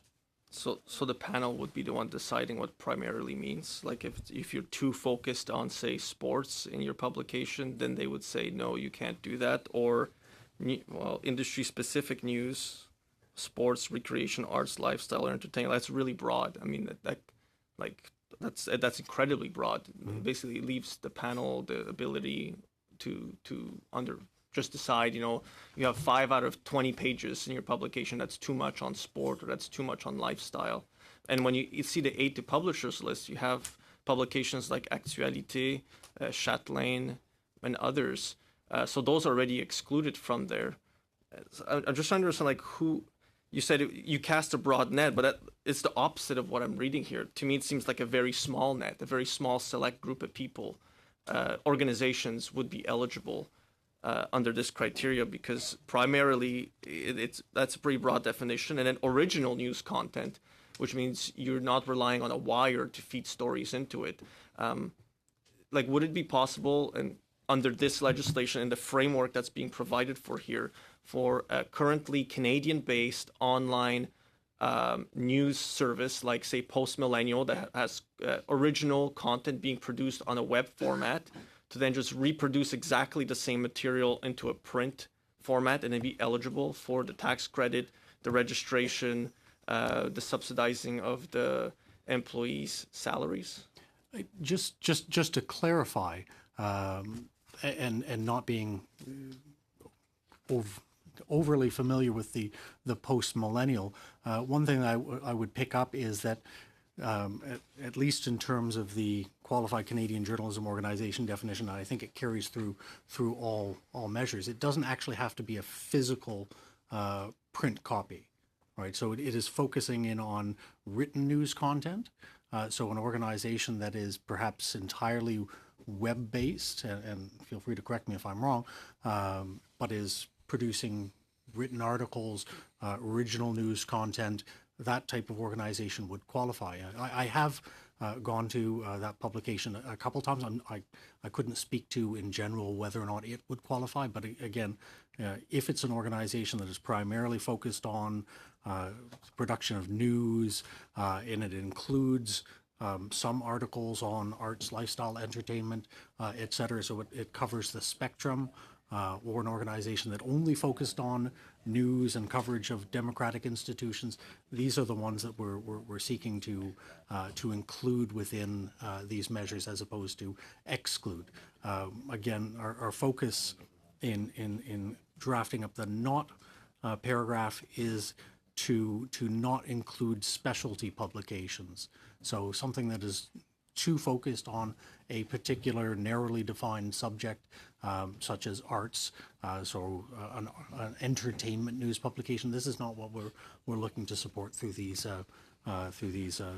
Sorry to interrupt you, but then like arts, I'll just pick on that because it's an example. So like an arts publication that reports on like Canadian museums, doesn't have any direct news content, that's not good enough for these measures. It has to be news reporting, because you already exclude those in the next parts. That's what we're being asked to approve here, to promote the interests or report on the activities of an organization, association, or its members, which I take to mean the CPA, the accountants have their own kind of magazine that they send out, so they produce original content.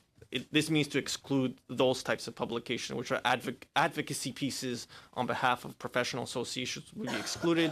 The Mortgage Professionals Canada would be excluded.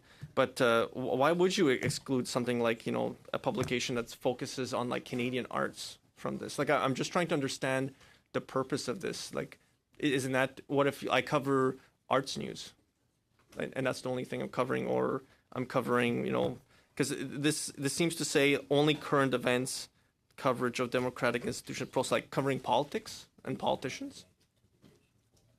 I thank you for that question. I think that would be included. I think the purpose behind the measures is intended to ensure the continued availability of news and information of general interest to the Canadian public. Again, we did seek to ensure that organizations or publications with a narrow focus on a specific subject would be excluded, but again, recognizing that we do need to have the advice of the expert panel. We have heard concerns from stakeholders that the provisions have been drafted too narrowly, so we are looking to inform the work with that. Well, you've got to concern stakeholders here, so no, absolutely. That's all the questions I had. Thank you. Mr. Commish, Mr. Fergus. Before we go to you, Mr. Fergus, we are at 5:15. We're adjourning at 6:30. I know there's a lot of people have come here, and probably of their own things they must be doing. So anybody who is here for Part 4, starting Part 4, Division 1, through to the end, you're released. If we get through to the end of Division 3, I think we'll be lucky today, or Part 3. So, because we still have a long way to go on measures, on tax measures. So, to give you people the opportunity to not have to wait, you're released. Mr. Fergus. I'd like to say to our guests who are here today, please don't look so longingly at your colleagues in Part 4 who are leaving. Just a few more questions. Okay, on this one? Okay, Mr. Ferguson, then Mr. Dussault. Thank you. Mr. Langdon, first of all, let me thank you very much. I think you gave a very substantive answers to the questions that were asked, and I really do appreciate it. And some of them I would like to give you just a bit of more of an opportunity to go through. So going back to the question, moving away from the eligibility requirements, moving to a larger question as to what is the active involvement of a government or of the cabinet in terms of determining who and who would not receive this funding. You used the analogy of the Canada tax, l'agence canadienne, l'agence au revenu canadienne du Canada. How do you say that in English? Canada. This. You had indicated that although there is a minister who is responsible, and as all ministers should be responsible, but that minister is not involved clearly in the day-to-day operations or investigations or determinations of what individual taxpayers would be paying. So similar to that structure, I'm assuming that these independent bodies would make a determination as to who would qualify for these tax measures in the field of journalism. Is that correct? And could you please expand on that? Oh, absolutely. I will say, perhaps I'll say two things. One is that before my life at finance, I worked for the Canada Revenue Agency, and what I will say is that certainly, although the Income Tax Act does refer to the Minister of National Revenue, that authority is delegated to the Commissioner, who sub-delegates it down to the officials level. And as you do your work, I worked in the registered charities area. As you do your work, it is the Director General who has final say on these issues, the registration decisions, and it's generally done at the officials level, with the recognition that sometimes you brief on sensitive issues. That said, in terms of these particular measures, the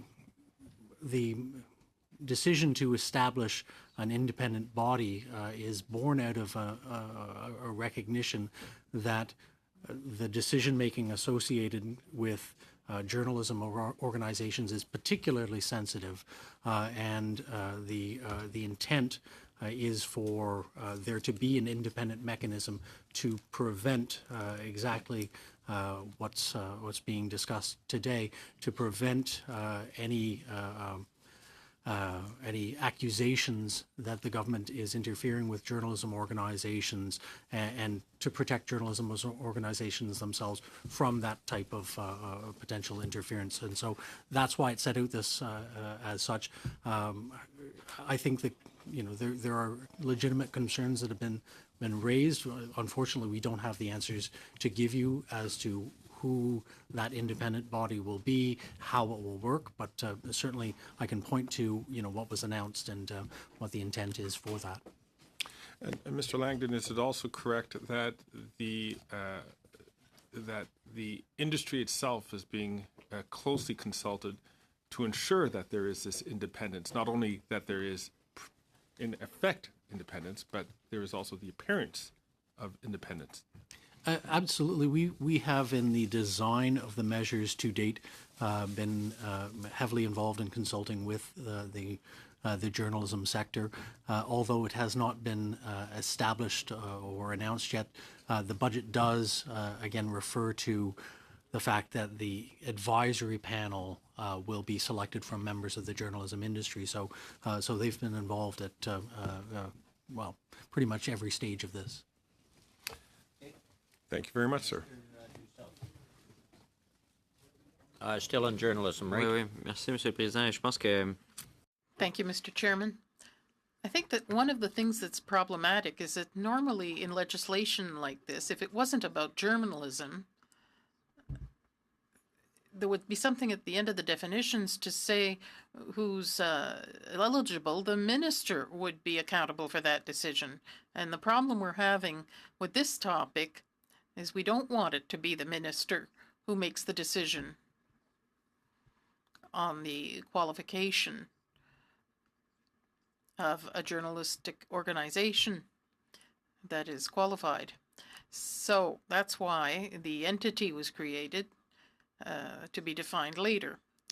Are you able to give us a similar example of legislation in other cases where there's independence of this nature to which we could refer to say whether this was done in the same way or whether it's similar?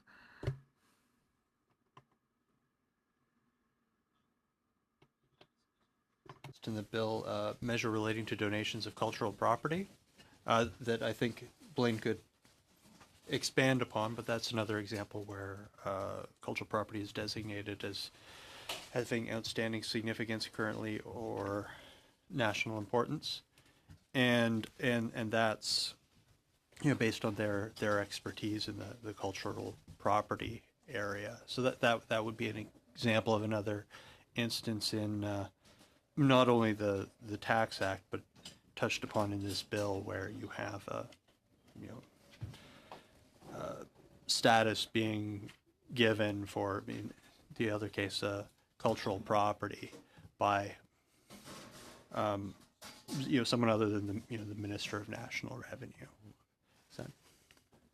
Sure. So the regime that Trevor is referring to applies to donations of cultural certified Canadian cultural property. It's not designed this way for the purposes of independence. It's much more for the purposes of their expertise. So when an individual is going to donate Canadian cultural property to a designated institution such as a museum or a university, and the desire is to have that cultural property qualify for certain enhanced tax incentives. So in addition to the charitable donations tax incentive, that property would also qualify for an exemption from any capital gains tax associated with the disposition. That person can apply to the Canadian Cultural Property Export Review Board for a determination that that item, be it art or some other form of Canadian cultural property, for designation that it is of national importance or of outstanding significance. Now it's only of outstanding significance, provided that the Budget Implementation Act passes, and with that determination, their donation qualifies for the enhanced tax incentives. Any recourse should someone be refused that designation, recourse to that would go to, I believe, to tax court.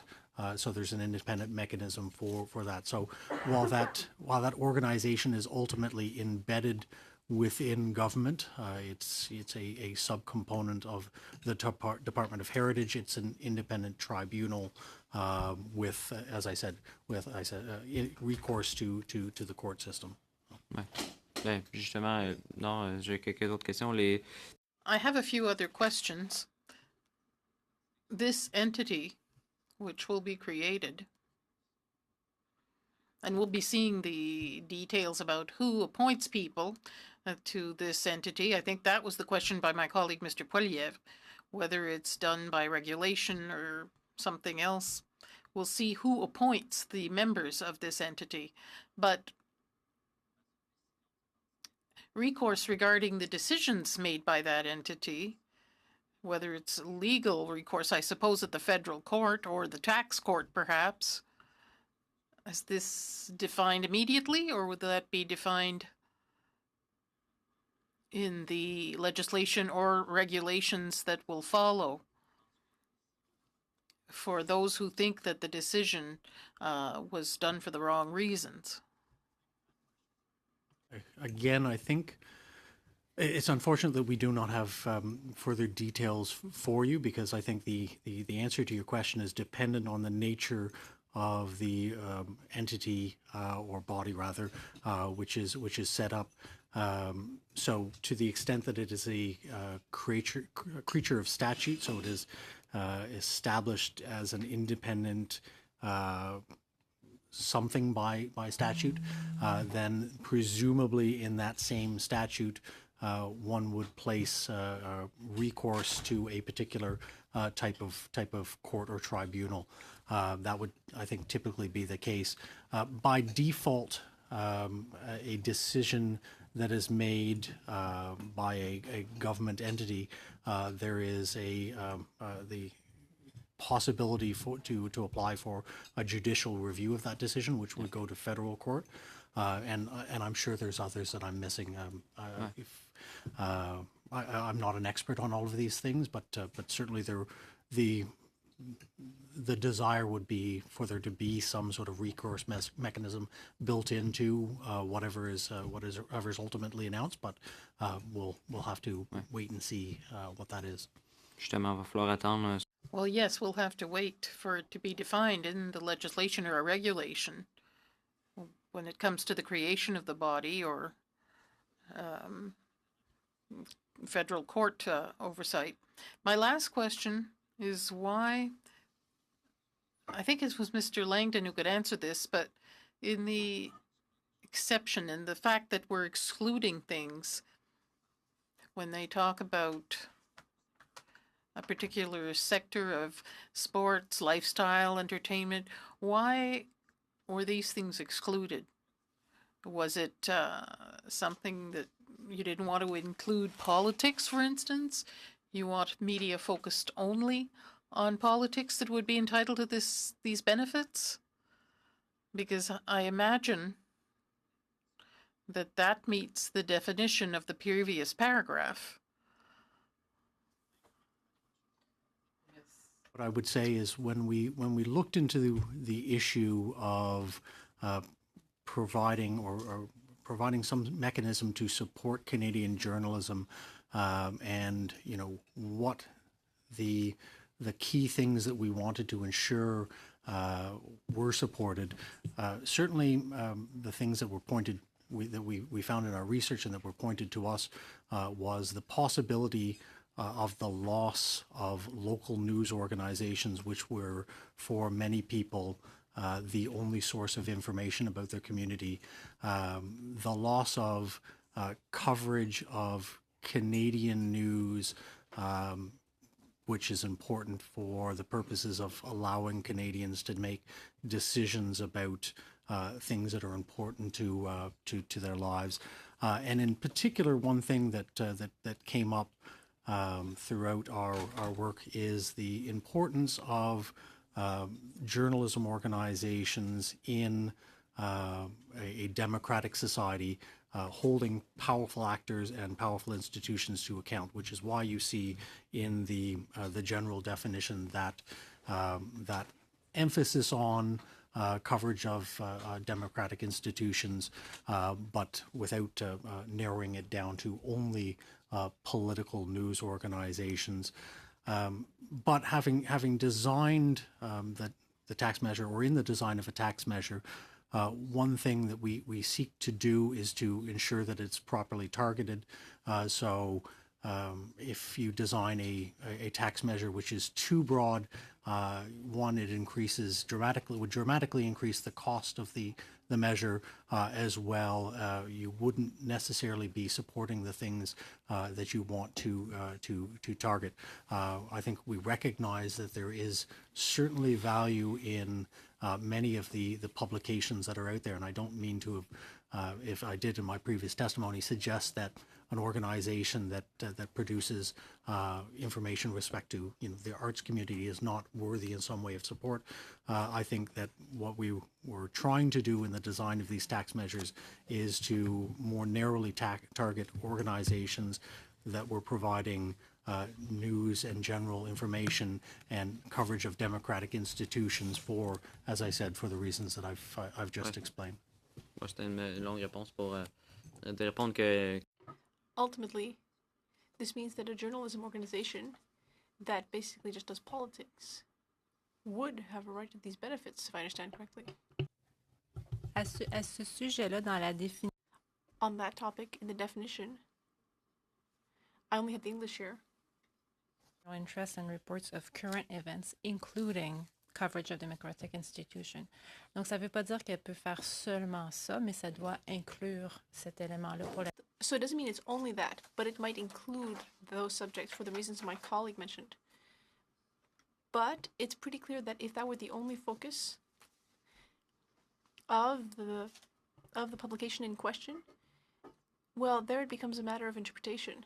But the organization needs to cover a variety of news of general interest for the public, perhaps including the political side. So a journalism organization that covers news and not and human interest stories and not politics, does that not count? Well, if it discusses municipal affairs, it might be able to qualify. It's a case-by-case thing, and that's why we'll need an independent organization. To move on, but there's some confusion, I think, over some of the statements that were made here. So if I could, would I be correct in saying that the various bodies, as yet to be named, would advise on who is eligible for the tax? This is a tax measure, not on who is eligible to be considered a journalist, because there was wide-ranging discussion here, and there seemed to be some leading to say that the government or whoever might have the right to say who is a journalist. But this is related strictly to tax measures, correct? Thank you, Chair. That is correct. Okay, thank you. Then starting back to the next point, if we could move on to section 1.1.6.1, personal income tax credit for digital subscriptions. Is there any questions on, thank you, Mr. Langdon. Is there any questions on that point, on that section? Okay. Then section 1.1.6.2, a refundable labor tax credit for journalism organizations. We've covered a lot of journalism here. I guess we're okay on that one as well. Then 1.1.6.3, access to charitable tax incentives for not-for-profit journalism. They're done as well. Then the 1.1.7, introduction of the Canada training credit. And another individual coming to the table. Is there any questions on the Canada trading credit tax measures, Mr. Dussault, and then Ms. Rudd? Vous rappelez les chiffres? Je pense qu'on disait. Could you remind me of the numbers? I seem to have forgotten, but was it a maximum of $250 a year to a maximum of $5,000? A lifetime maximum of $5,000. Yes. Every year, when you have income of over 10,000, there would be an amount of 250 that would become available for the credit. So to give an example, I'd like to take a course over 4 years to improve my skills, and this course costs $2,000. So by working every year, I would accumulate $250 a year, $1,000 over 4 years. So that means I could receive a reimbursement of up to 50% of my of the cost of my course. In this case, in the case I gave you, because if the overall course cost $2,000, I would get $1,000 in that case. But if I decide that it's not the right time to take that course, but that at some future time I might, like, as I work, well, I might accumulate more.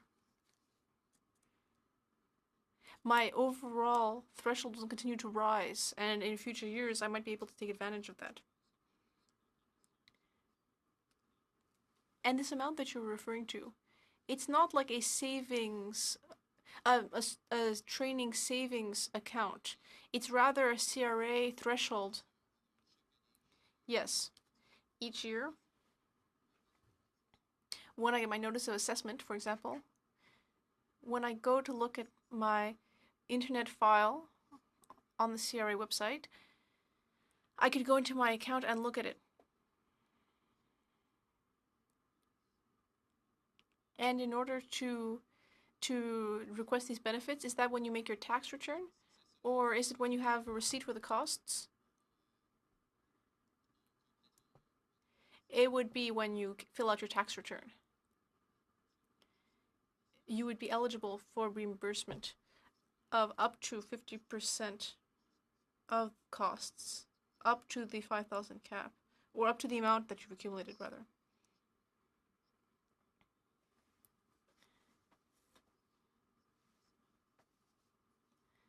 I think I saw that the establishment were already defined in the legislation. The establishment that would be eligible for this reimbursement? Yes, well, generally, it's institutions, because we already have a tuition tax credit. Yes, it's essentially the same establishment as those that are listed for the tuition tax credit. They have to be in Canada. So it's a broad definition. It could be for any kind of post-secondary training, for the skilled trades training. Yes, well, right now for the tuition tax credit, there's really two lists. Each province or territory has its list. For post-secondary institutions, universities, colleges, CEGEPs, other institutions that have been validated. But there's also the Employment and Social Development Department. And the department has its own list. It certifies institutions. And there it really focuses on skills development. So it might be for short-term courses.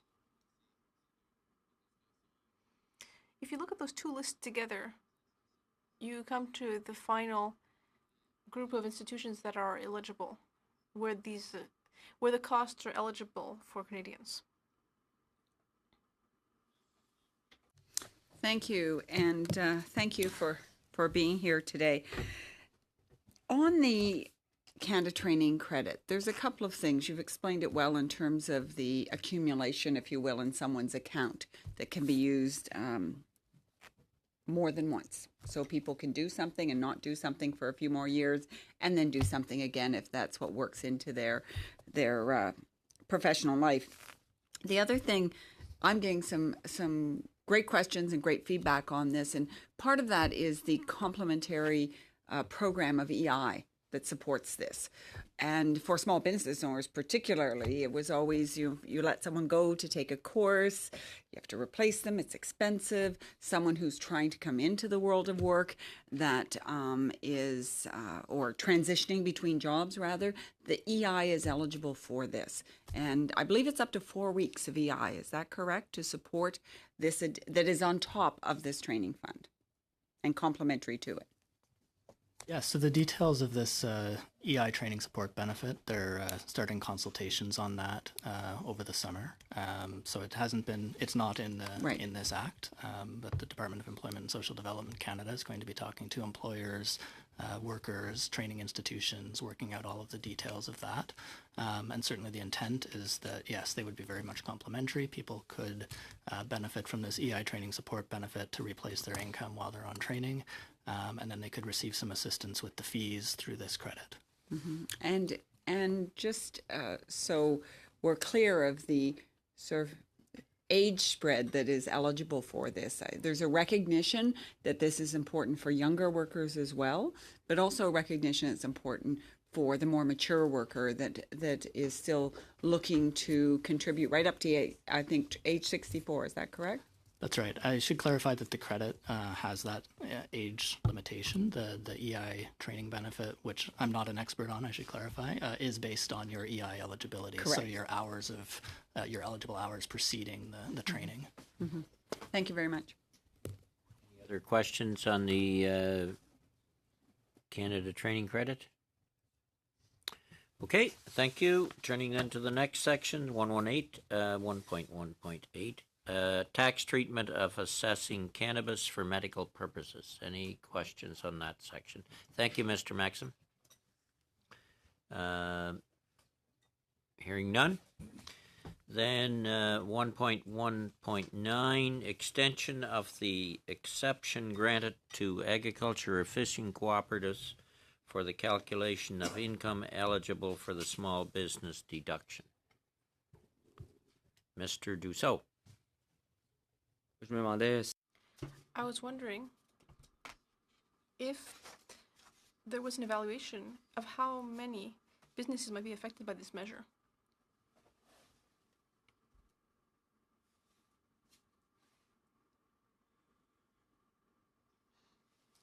On the number of businesses in total, although the change was put forward in response to a number of stakeholder communications that have come into the department, and so it's of importance to a number of stakeholders who sent in submissions that this change ought to be made, and not of largely academic impact. But I don't have the specific numbers on the number of farming or fishing businesses that would be affected. Yeah.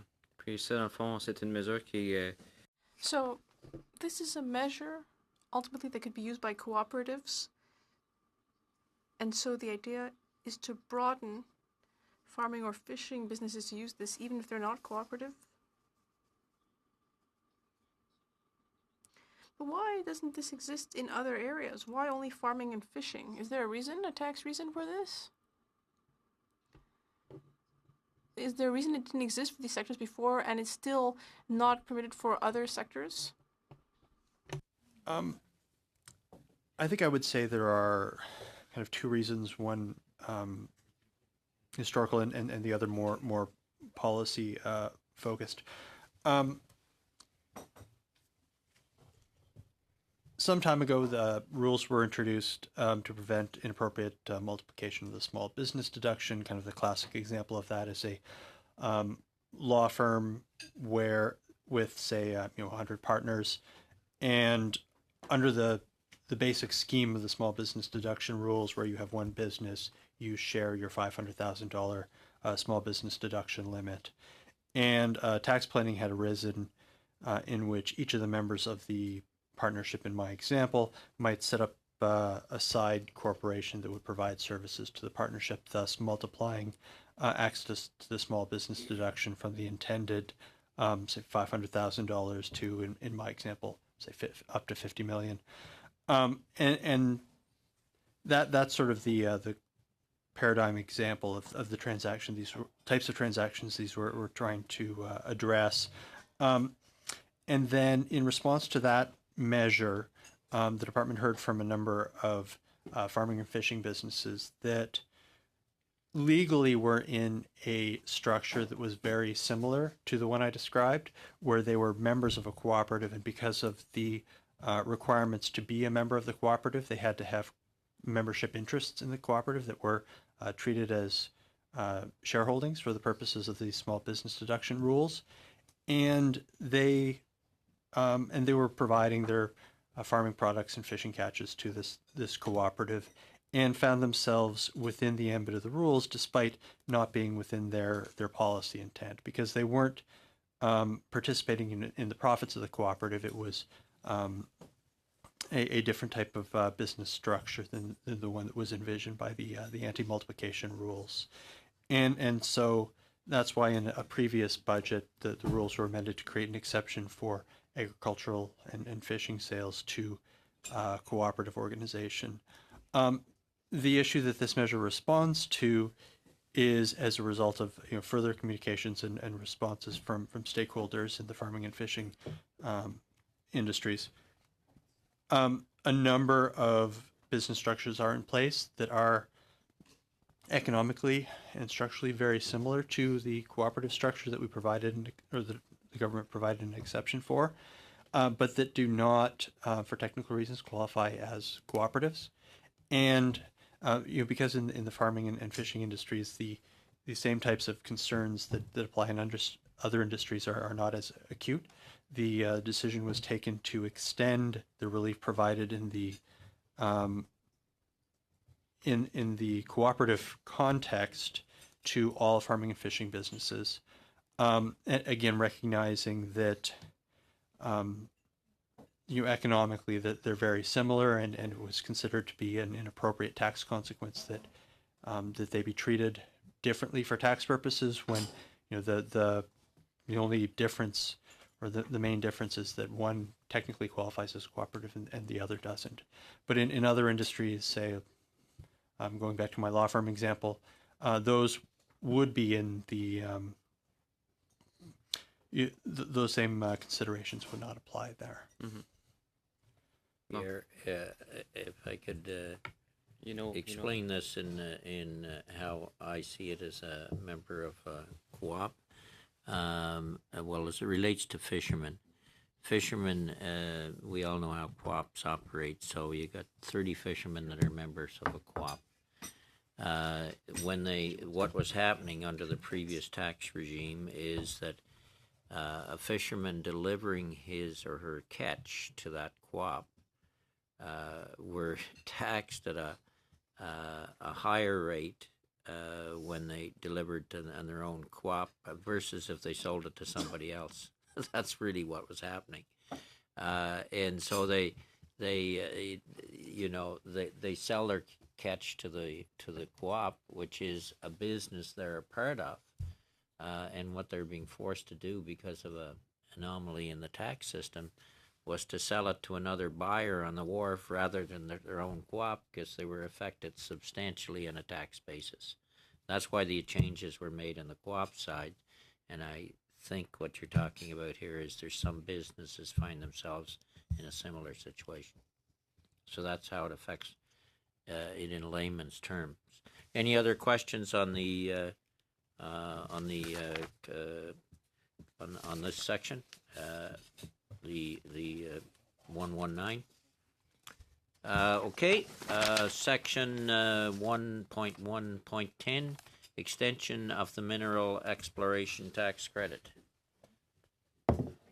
Ms. Rudd. Thank you. Just a couple of questions, a bit of history on this. So for over a decade, it was a program that was renewed annually.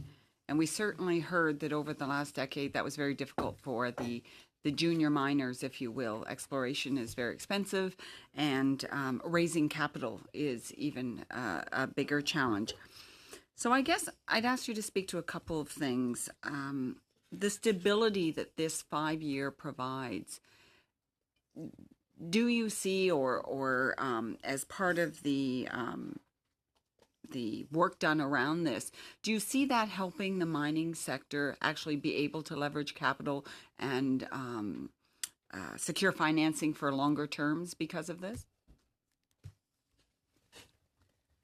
Well, it was certainly a request that was frequently made by the industry that the renewal be for a longer period than a 1-year time frame, which is, as you were alluding to, the practice in the past decade and even more.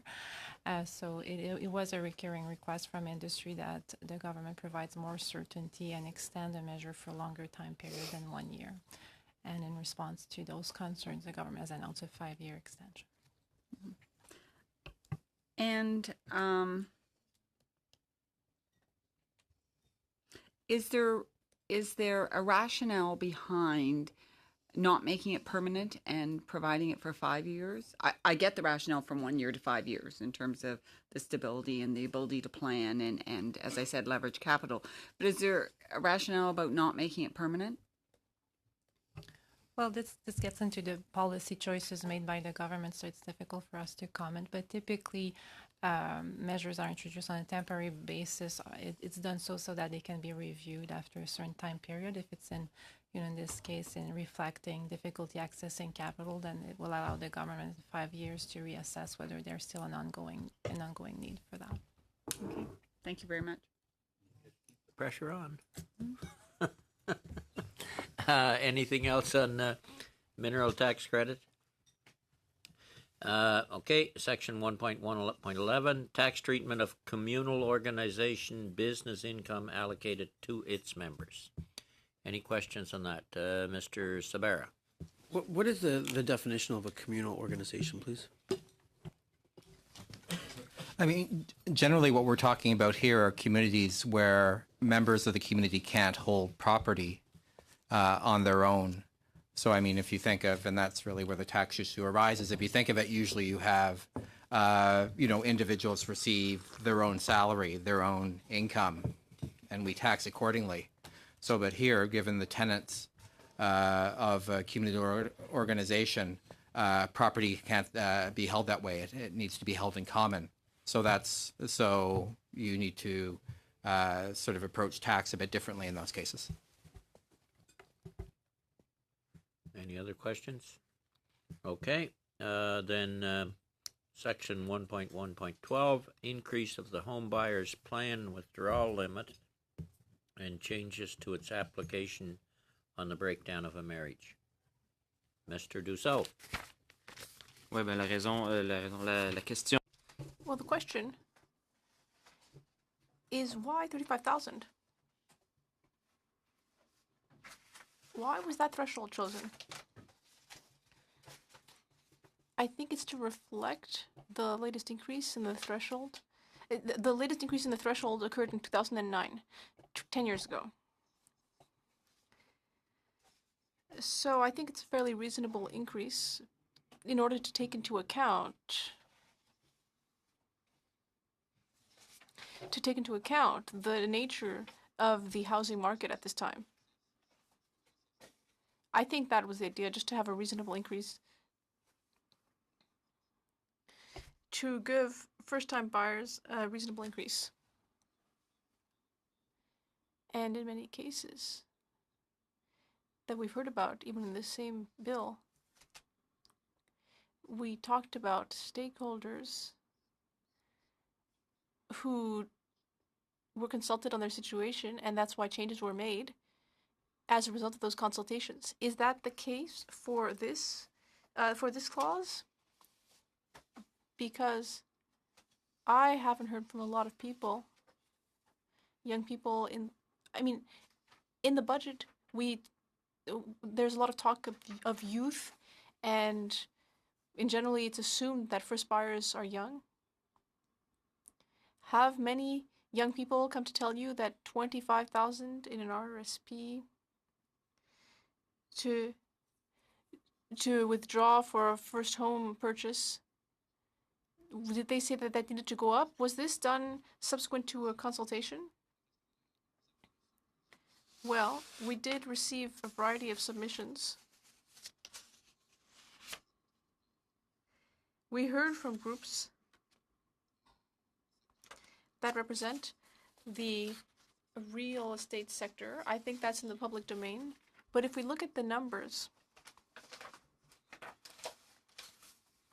if we look at the details of the numbers,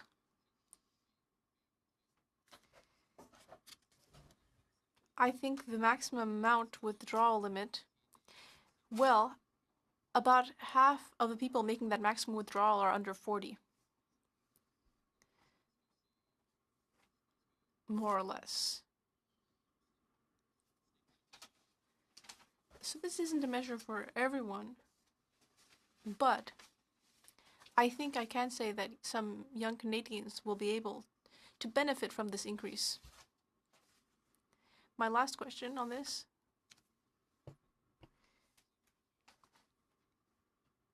is about the fact that this home buyer's plan can be used multiple times and after the breakdown of a marriage. That was something I had heard about before, unlike the other one, which I hadn't heard about.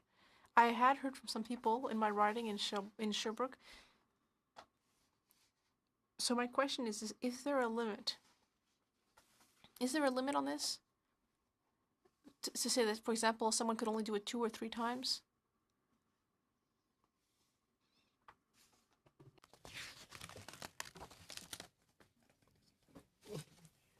You mean there is the requirement that it be for a first-time home buyer, and on the And what the second measure provides is that, you know, if you meet conditions, that individuals who experience breakdown of a marriage will be able to participate in the home buyer's plan even if they don't meet this first home buyer plan requirement. But is your question on breakdown of a second or third marriage if you can keep utilizing it? Ouais, mais dans le fond, Well, my question is it when one of the two members of the couple is a first-time home buyer? Does that mean that's the one who has the right to make a withdrawal? Or both members of the couple? So the scenario, for example, is if someone has made a withdrawal in the past, and then there's a separation, and marries someone who hasn't made that withdrawal and would have the right to that, would the other partner have the right or not? I think in that case, both of them would have the right to make a withdrawal. I think there is a condition, though. If you've already used the plan, you need to reimburse the entire amount before using it once again, if eligible. So if, for example, a marriage or common law union ends, it really depends on the specific situation. So there's no limit, but it's conditional on the reimbursement. On a practical level, there are limits, because you need to pay back the entire amount, and that generally takes time.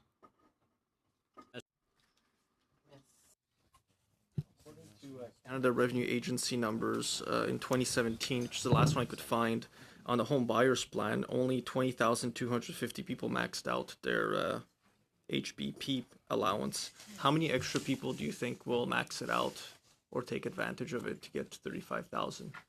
Like, do you have a breakdown of those numbers, what the expectation is? Was there any modeling done? Well, I mean, the costing is based on roughly the same. So the idea is that if you look at those, so about roughly 20,000 individuals on an annual basis who are taking out the 25,000, that, you know, those that typically those individuals would take out more, so given the chance to do so.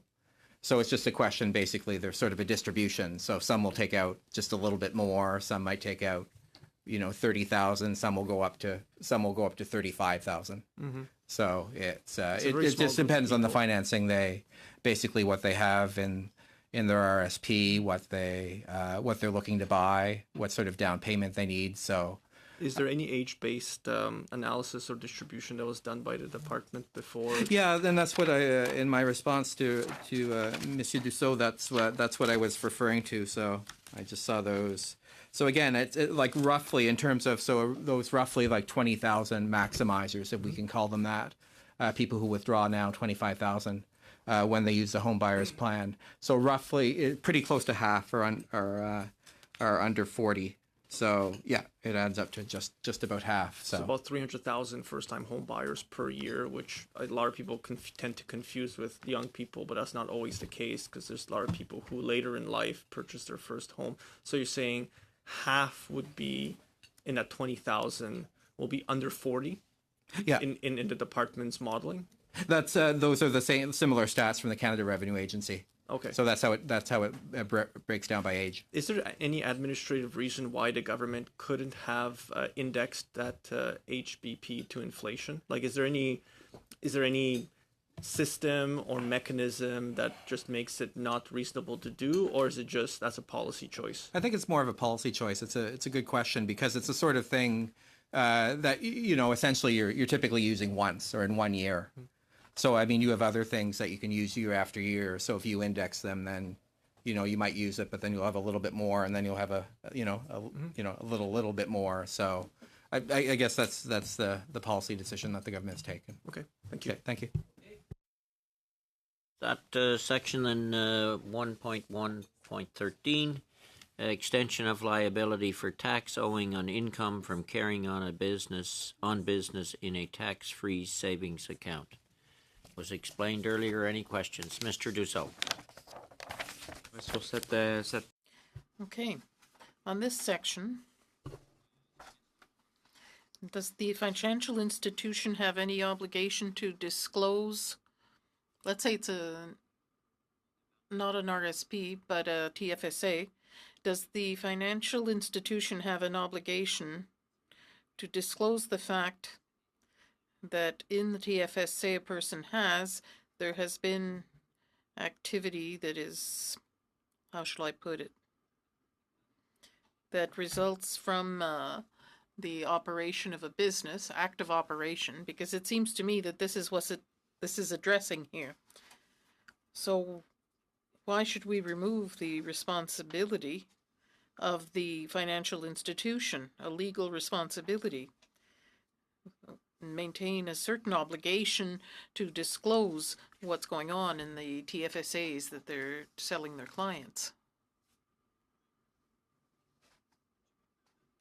This measure, vis-a-vis the financial institution, does it remove joint and several liability for the financial institution where the tax-free savings account is, or a business is being carried on in the tax-free savings account?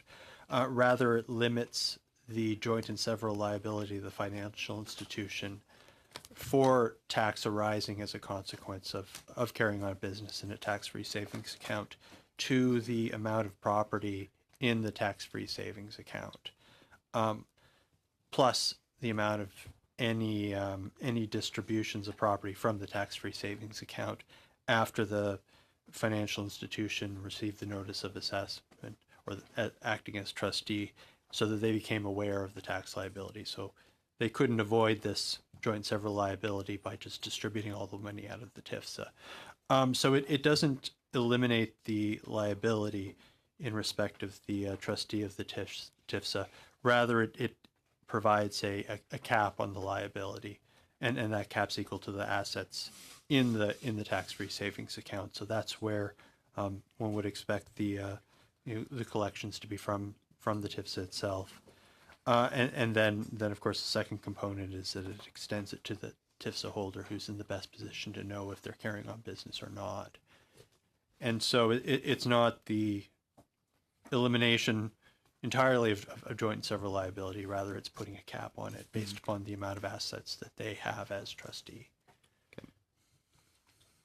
Thank you. Then turning to the next section, 1.1.14, tax measures for employees reimbursing a salary overpayment. This wouldn't have any relationship to Phoenix, would it, to Mr. Dussault?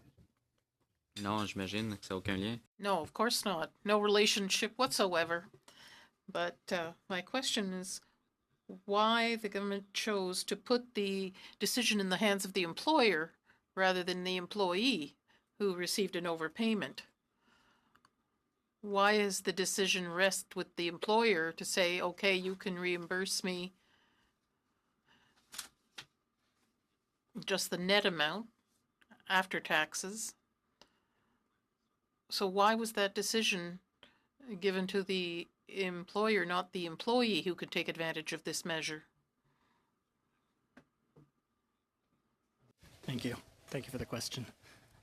So the issue that we face there is that certainly this requires a lot of changes to employers' payroll systems, to employers' processes. There was a desire to put in place a solution that could be acted on quickly.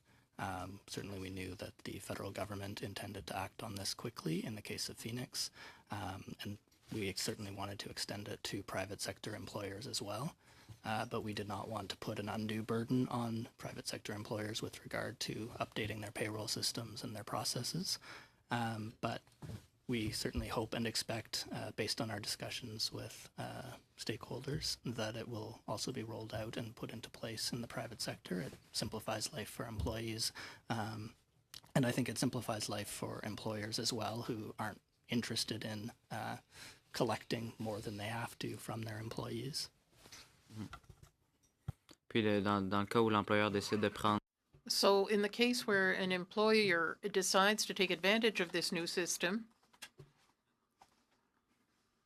would he only withdraw just the salary amount from the employee and the employee would have to reimburse, or rather, the employer would reimburse the entire amount? Or the government? I'm trying to figure this out here. I'm trying to put this in the right order. The government would then reimburse the employer for the overpayment in benefits, such as a pension or taxes, whatever? Question of taxes and Canada Pension Plan contribution and employment insurance premiums that are withheld by the employer. So presently, if an employee is repaying their employer, let's say a year or two after the overpayment, they're repaying the full amount of the salary that they received, plus the tax and other contributions that were withheld from that salary. And the employer, effectively the employee would then receive that difference, those taxes, the employment insurance and CPP contributions back from the Canada Revenue Agency when filing their return. What we're proposing in this bill is that the employer would only have to collect the salary portion, and the CRA would return the difference to the employer. So the employer is no longer acting as a go-between. Okay, thank you, Mr. Fergus. Monsieur Maxime, puis concernant ces prévisions. Thank you, Mr. Maxim. Concerning these forecasts in the legislation, in the case of Phoenix, many public sector employees were affected by this. And I imagine that you held consultations with the public service unions. Well, first of all, did you hold consultations with the public service unions? And if so, what was the nature of the discussions that led to these proposals? Thank you very much for the question. Yes, we did have discussions with union representatives, especially during meetings between the government and the unions,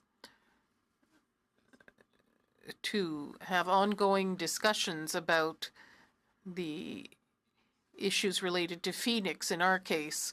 And I think that the answer from the unions to date has been positive. I think they're satisfied with these measures and with the flexibility that the government has offered through this proposal.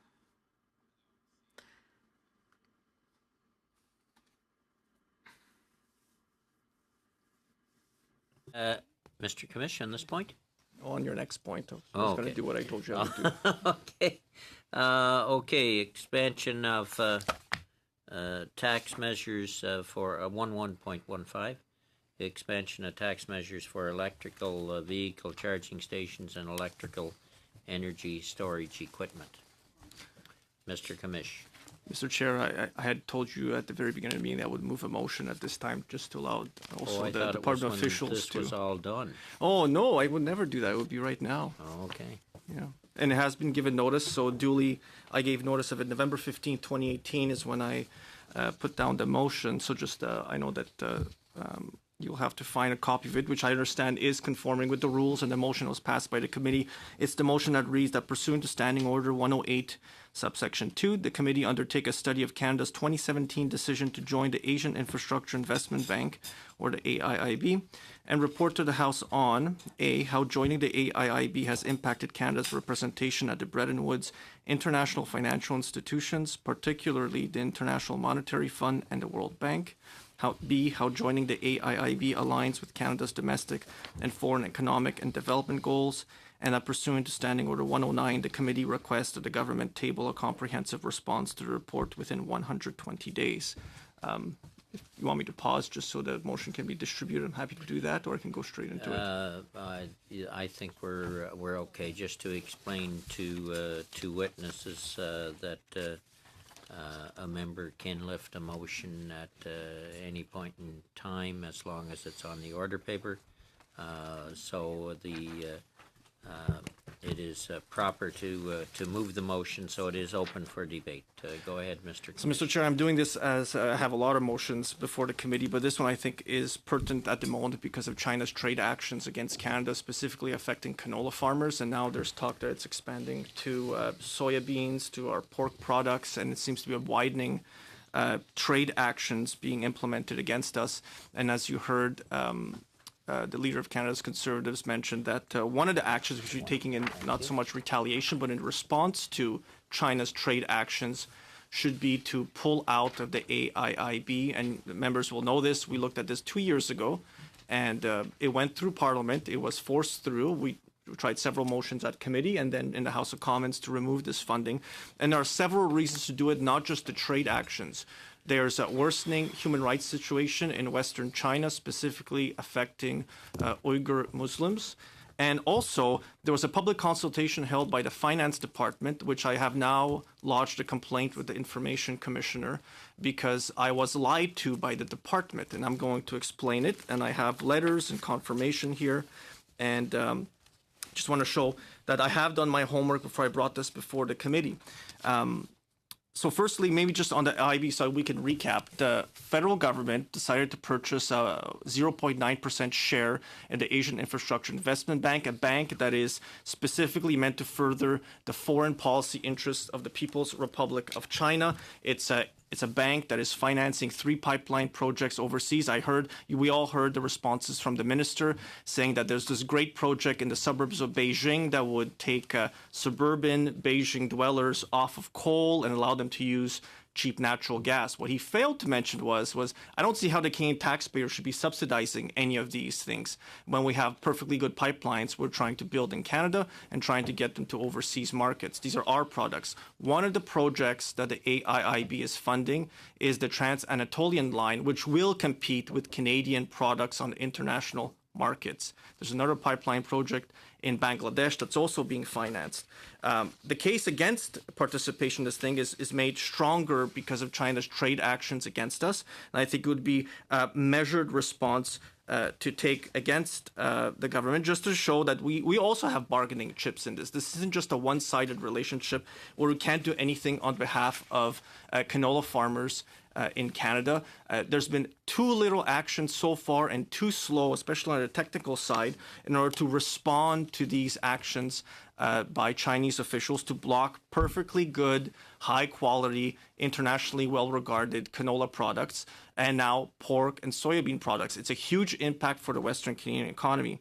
I mentioned before that the Asian Infrastructure Investment Bank is furthering the foreign policy interests of the People's Republic of China. I have an official I want to quote here who said, and I'm quoting, political, never forget that. It's the extension of a new policy under President Xi to dominate the South China Sea and to dominate Asia. It will promote a version of China's state capitalism, not transparent markets. I got this from Mike Callahan from the Lowy Institute for International Policy on the Asian Infrastructure Bank, multilateralism on the Silk Road. And furthermore, there was an article in the Wall Street Journal in 2015, China trounces U.S. smart power. There's ample evidence from speeches made by President Xi that the AIIB is simply another tool in their toolbox to further their foreign policy interests, which is why I want to look at it.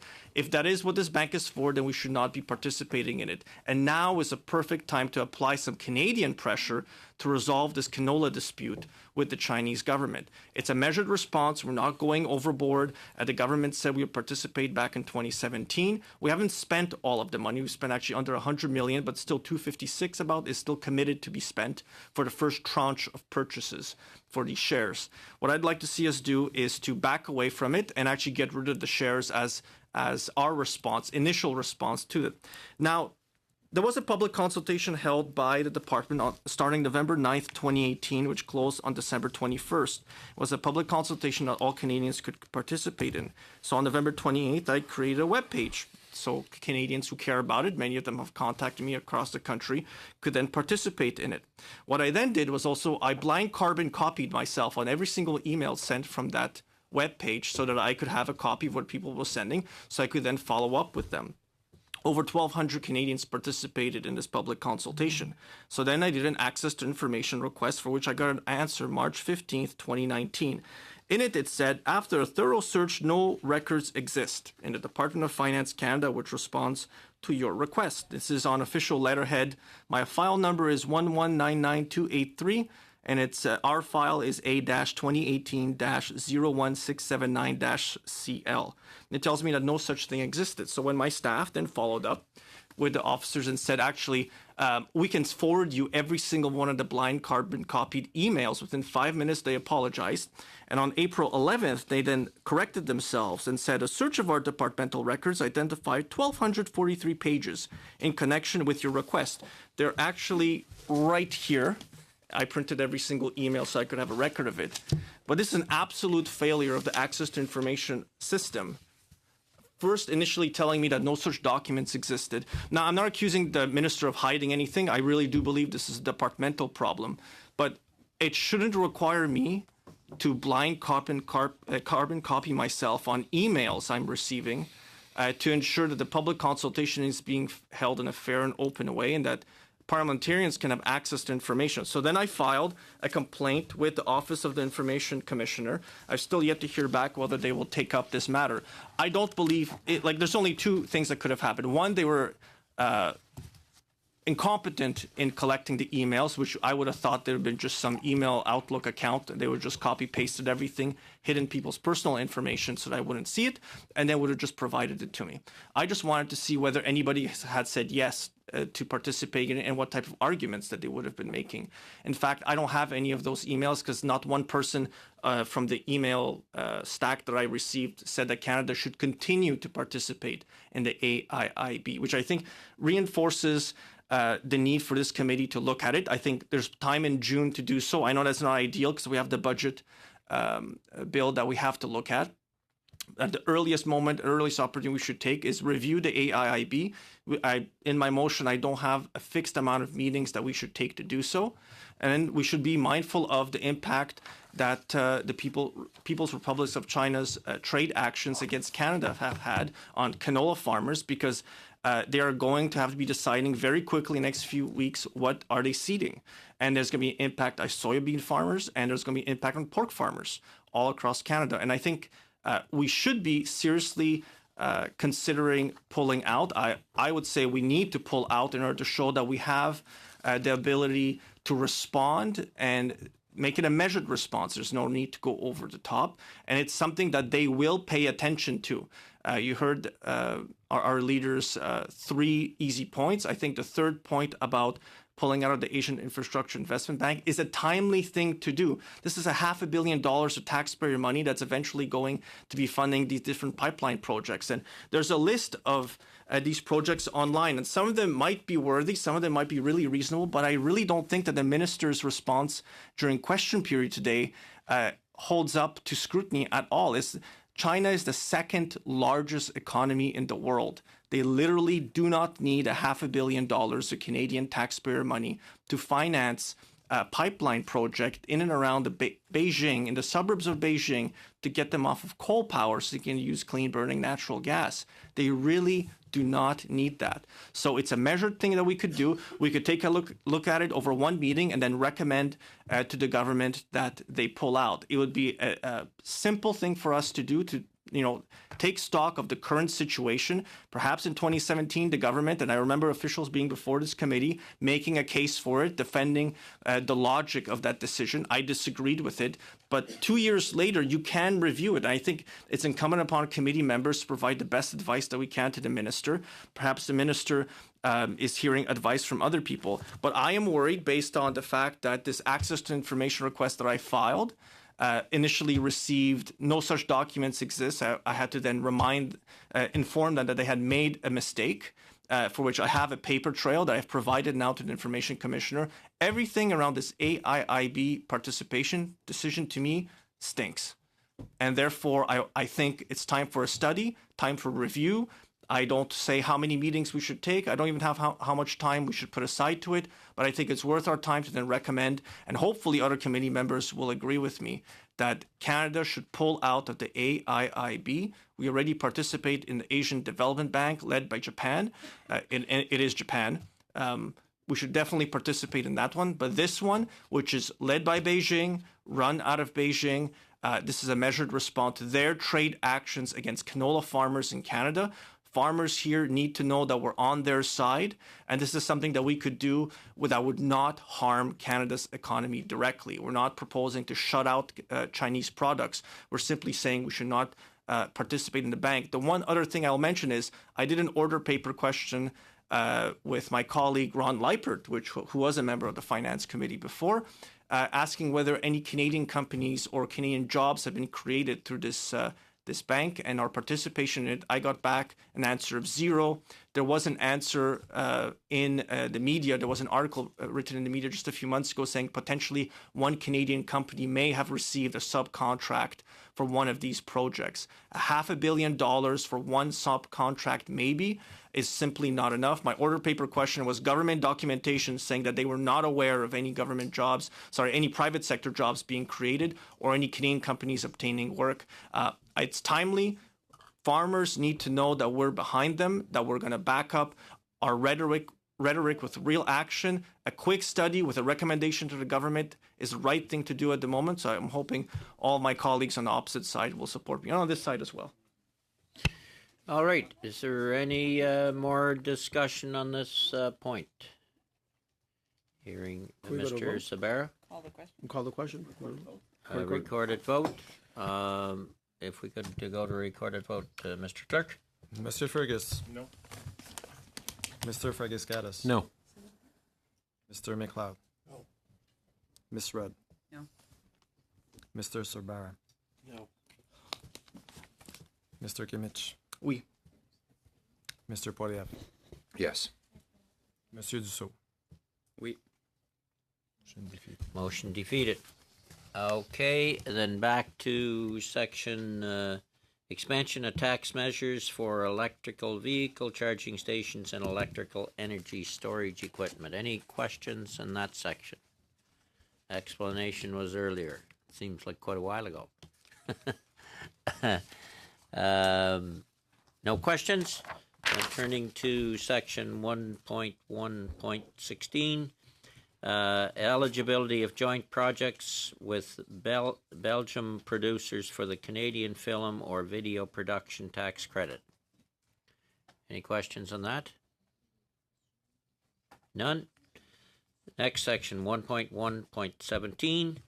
Rules for pension adjustment calculations for registered pension plans that reference the Enhanced Canada Pension Plan. Yep, go ahead, Mr. Fergus. Juste une petite question, j'aimerais juste savoir. A brief question. I'd like to know if these amendments will have a negative effect on the amounts predetermined by the QPP, the Quebec Pension Plan, or the Canadian Canada Pension Plan for that matter.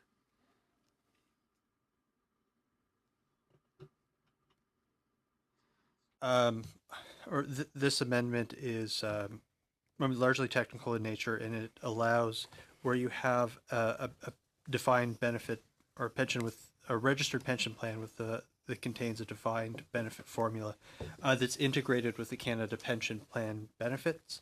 It allows for the proper pension adjustment to be reflected on an employee's T4, and so it would not have negative effects that way. It's largely to ensure that the appropriate pension adjustment can be provided on an employee's T4s as a result of the new Enhanced Canada Pension Plan. What the effect of that would be is that where you have registered pension plans with defined benefit formulas that are integrated with the Canada Pension Plan, and now they decide to be integrated with the Enhanced Canada Pension Plan, then their pension adjustment would be lower as a result of the Enhanced Canada Pension Plan, which would result in the employee or the employee receiving the T4 slip having more RSP room.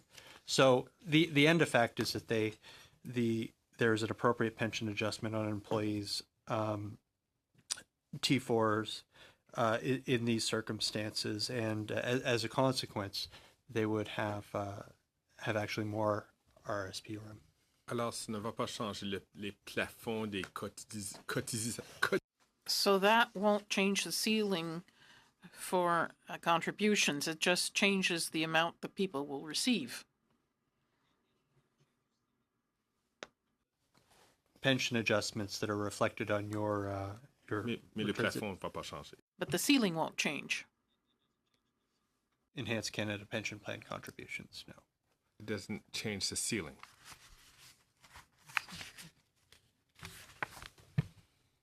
So I guess what it does,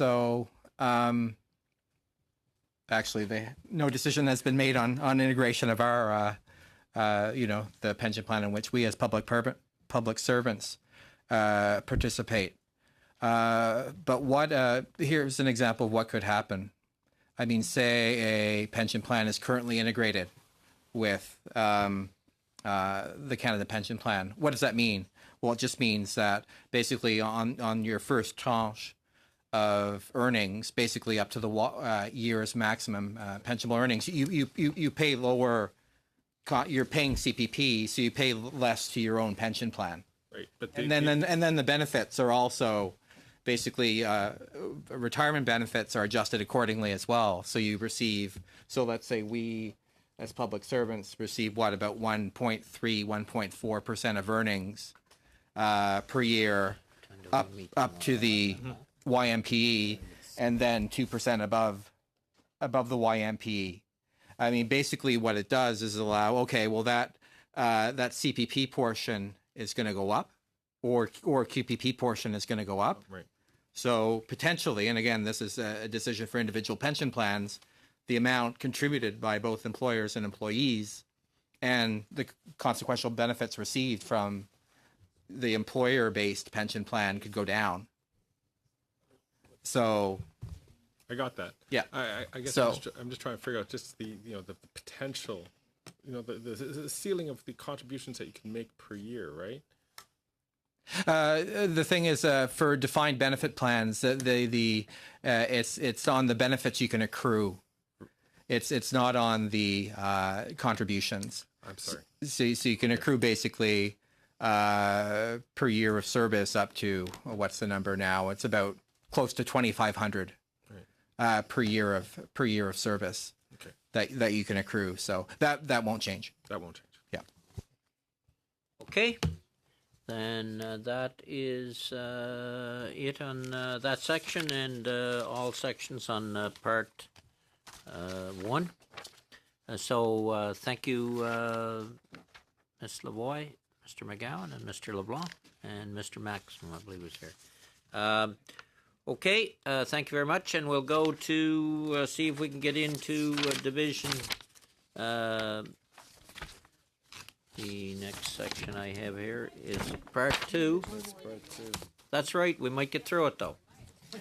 Part 2, amendments to the Excise Tax Act, GST and HST measures and related legislation.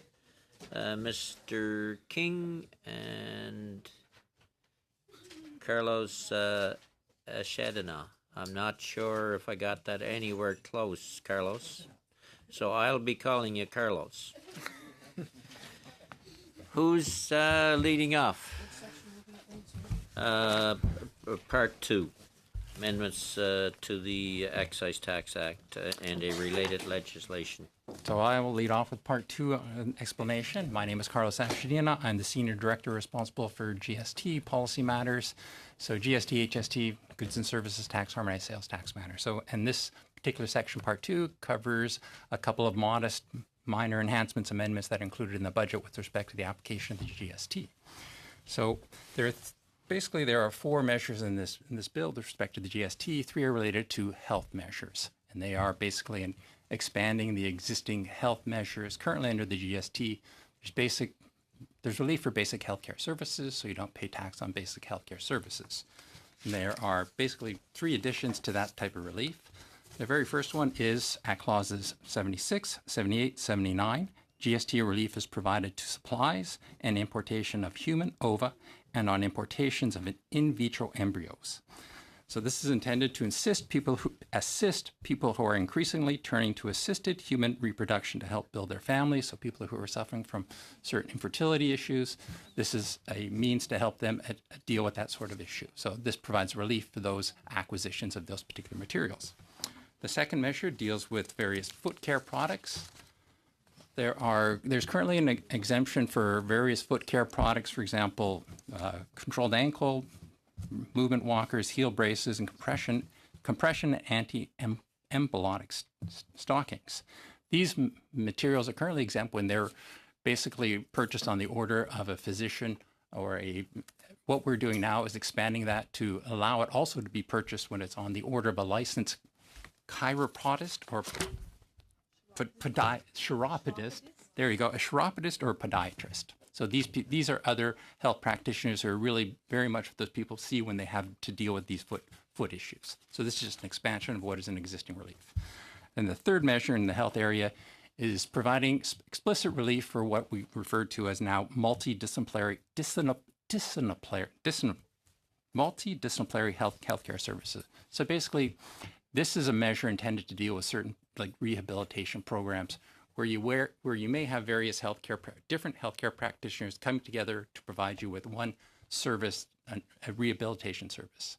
If these were all provided separately, there'd be an exemption, but it's not clear that when they're provided together as a single service that there's explicit relief for this particular measure in the Act. So this provides explicit relief for those multidisciplinary healthcare services. And then the fourth measure is just a consequential measure. There's been discussion here with respect to the income tax expanded sort of threshold for business deductions for these zero emission vehicles. Under the GST, businesses are entitled to recover their tax paid on inputs they use for business purposes.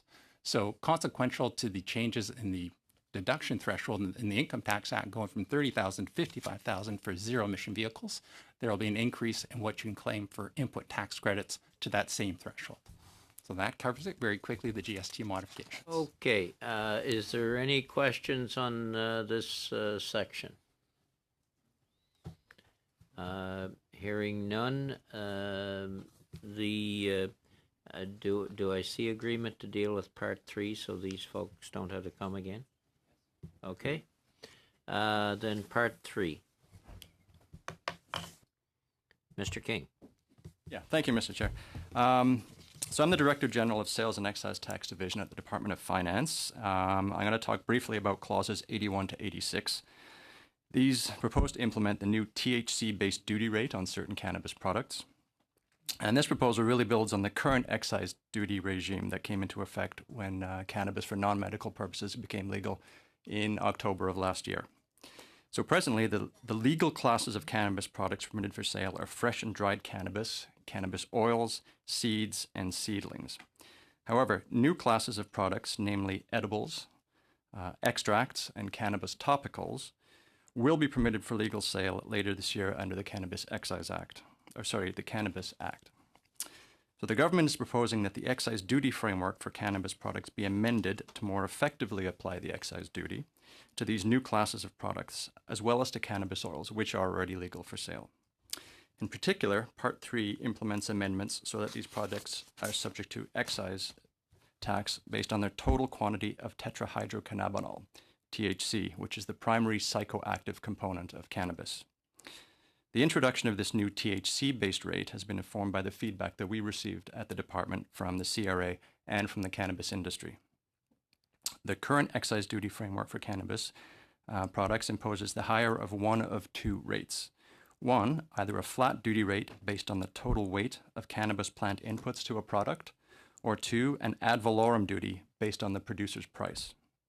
However, cannabis producers have expressed some concerns regarding the potentially complex calculation of excise duties on oils when basing them on the quantity of cannabis material inputs. So having one flat rate based on total THC content for certain cannabis products would simplify compliance. It would allow these producers, as well as the CRA and other administrators, to more easily calculate and verify excise duties for cannabis edibles, extracts, and topicals. At the same time, this proposal better aligns the excise duty regime with recommendations from the healthcare community, because it bases the duty on the intoxicating component of cannabis, that is THC. So in that respect, it's similar to how excise duties are applied to alcohol products like spirits. This measure would come into force on May the 1st, 2019. That's not far away.